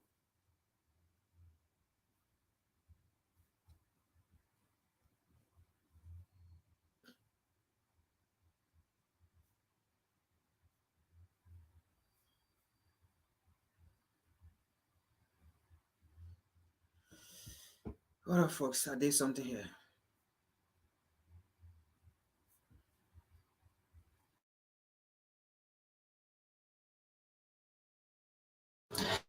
So I think that's what we want to come. We want to say, let's think about this. You're at the ground floor of the energy transition. These are the early years. There's so much abundance of resources in Africa that we all need. So let's have a new contract that says that companies will invest in the community, that the government will set up these funds, and we are willing to be helpful.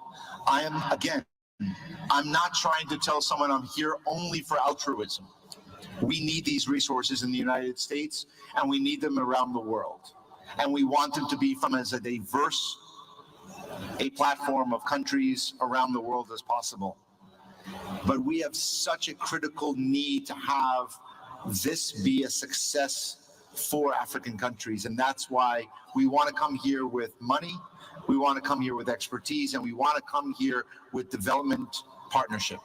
That's the only way the energy transition.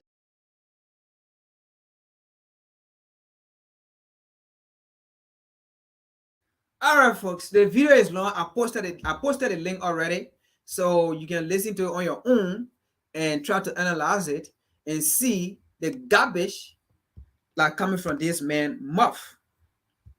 All right, and I'm gonna repost it again. You see the garbage that is coming from his mouth. All right, he's stating the thing clear. America needed resources. Okay, this third world country needed resources. Look, Africa is not a third world country. We should stop calling the African continent, okay, nations, third world nations, third world country. We are not. These people have used our situation to describe or to take advantage of us. They have used our circumstances to take advantage of us, to describe us. How can you depend on a third world country? How can you be backing a third world country? How? Because if this third world country don't come to your aid, what's going to happen? You're going to become a third world country. Folks, look at the desperation in the eyes of these people. Look at the desperation in the eyes of these people. Look, African leaders, unite the African continent. Let Africa to have immigration system. Look, let Africa have an immigration system too.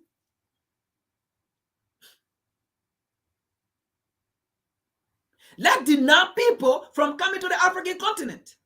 And let accept people who we want to accept to come to the African continent. Let humiliate people as well too. Let deny people visa as well too.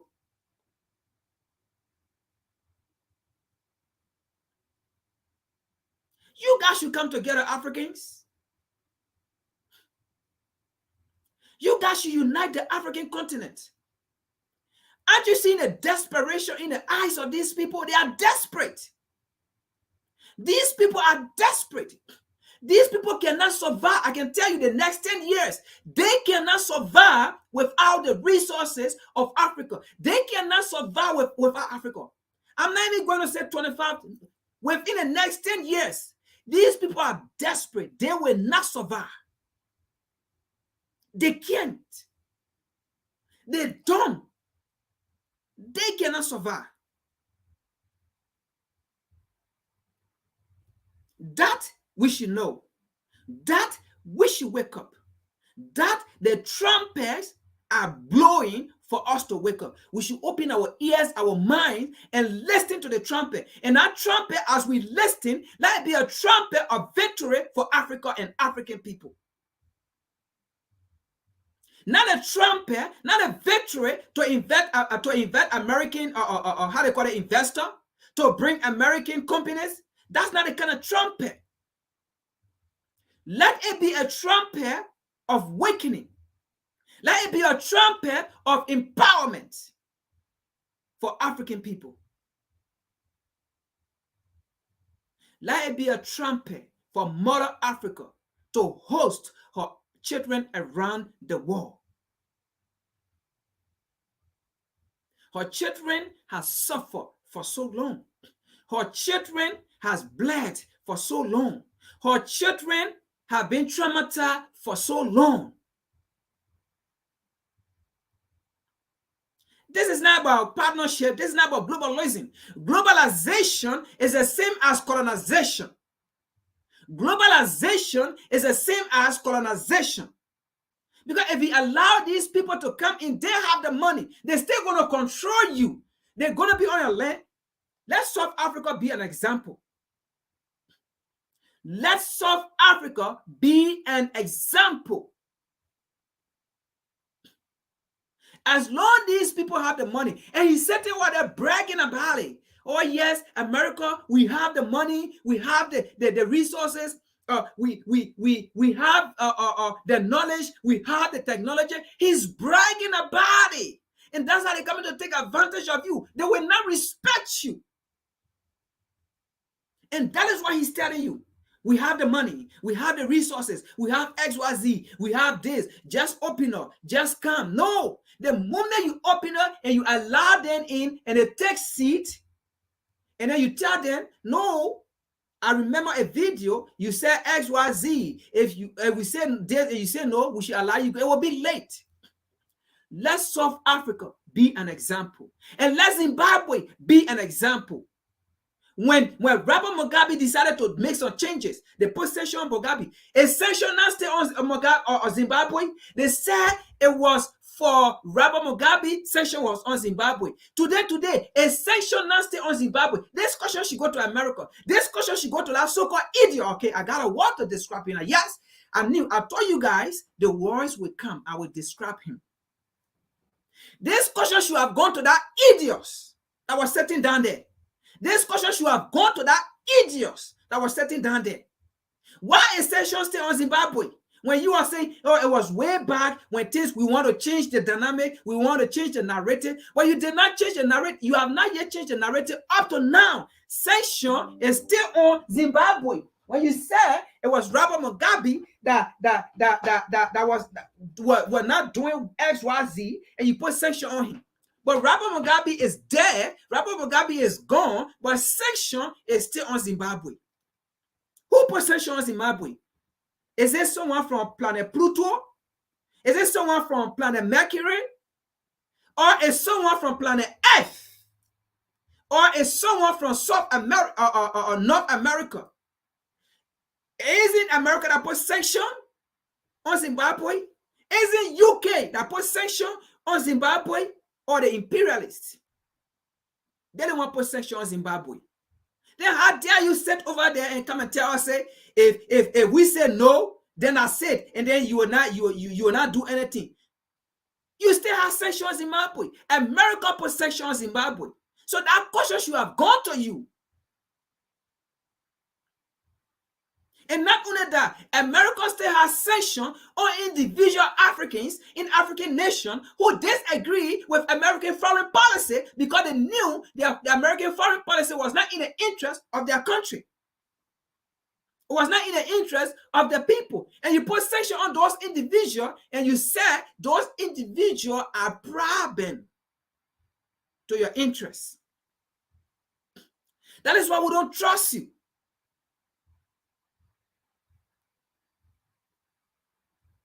That is why trusting you is difficult.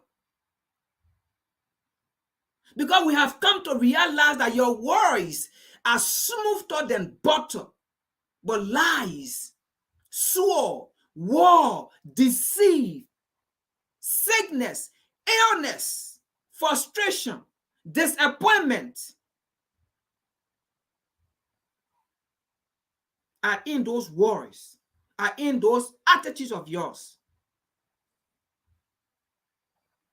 We don't trust you.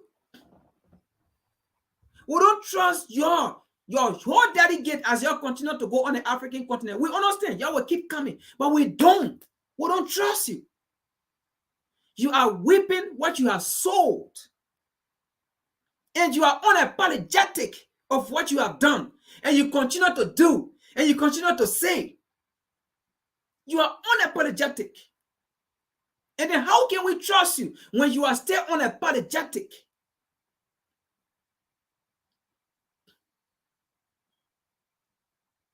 Decades upon decades, you have sanction on Zimbabwe. You said it was Robert Mugabe.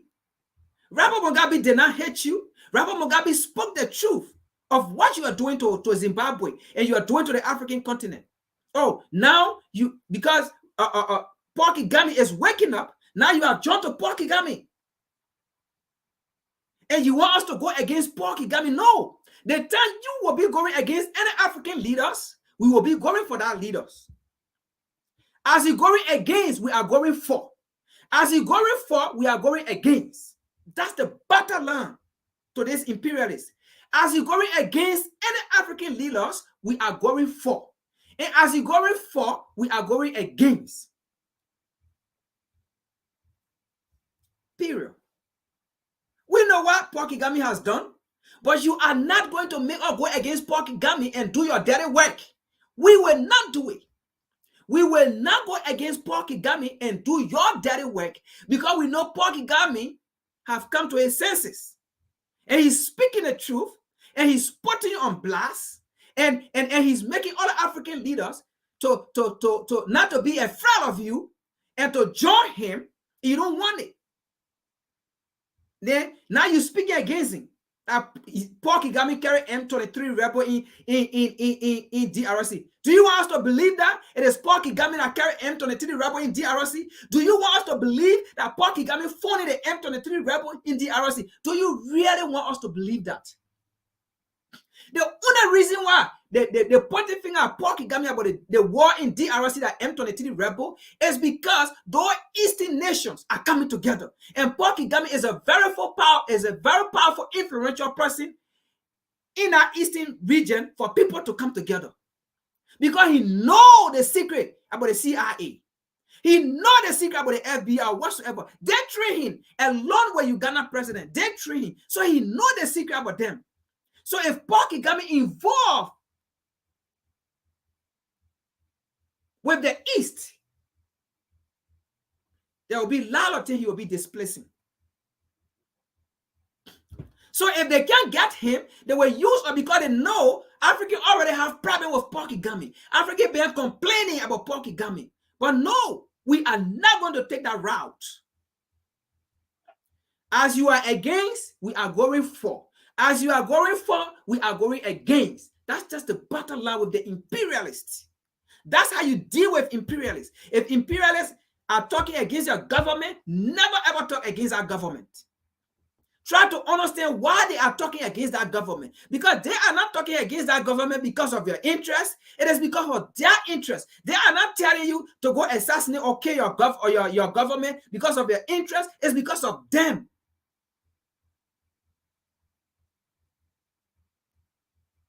So we are not going to use Paul Kagame. We will use Paul Kagame to bring liberation. Then afterward, we want to judge Paul Kagame. Then we will go after him. But we will use Paul Kagame to expose you. And today you come say Paul Kagame supporting M23 rebel. When you phone up, you train Paul Kagame and Yuri Museveni and send them to DRC Congo.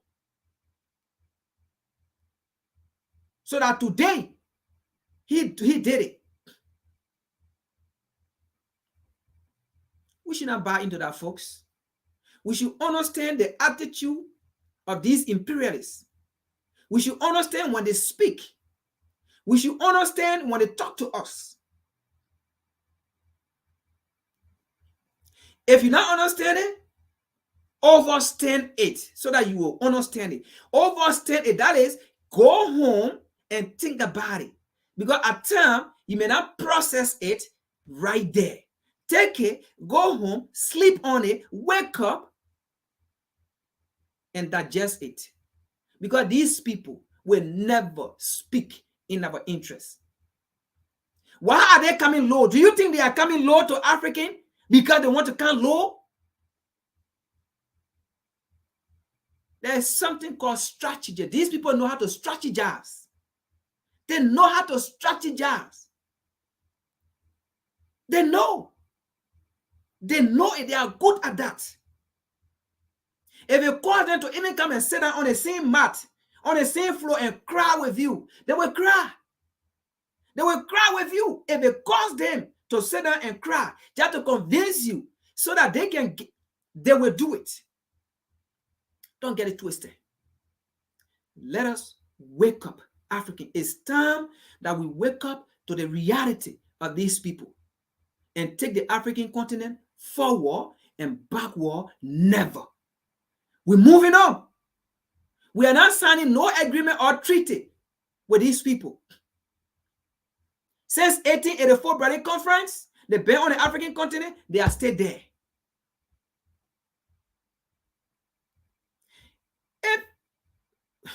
Let me say this before I even close. That will be my last thought. If black people in America are still being exploited, if black people in Europe are still being exploited and not even recognized to do business with, and it cannot even empower them, do you think black people in America don't want to do business? They want to do business. but they never empower them. They never give them money that will empower them for their business to grow large. If they are giving loan to black people at 6,000 to 10,000, they are not going to give them more money. They are not going to give them good loan, like how they give it to the Chinese, how they give it to the Indian. They are not going to do that. They are not going to give them something like 10,000 to go open hair salon. They are going to give them 10,000 to go open barber shop. They are not going to give them money to open big companies that will hire 50, 100 people. It's not going to work. They will give them money for barber shop. Go open some barber shop somewhere. Go open some salon somewhere. That's all. That's the money they can give to black people, $10,000. So if they can treat our people here, now Africa, they come and go love you. Now Africa, they come and go do everything for you. Now Africa, they come and go work with you. If they can't work with the people here to empower the people, they will leave your brothers and sisters here, your brothers and sisters that labor. Your brothers and sisters that identify. They leave them, right? They leave them here. And then they will come to Africa and can empower you. When you have your brothers and sisters here, they don't empower them. When they are part of the system, they work for the system. They die for the system. They bleed for the system. They empower them.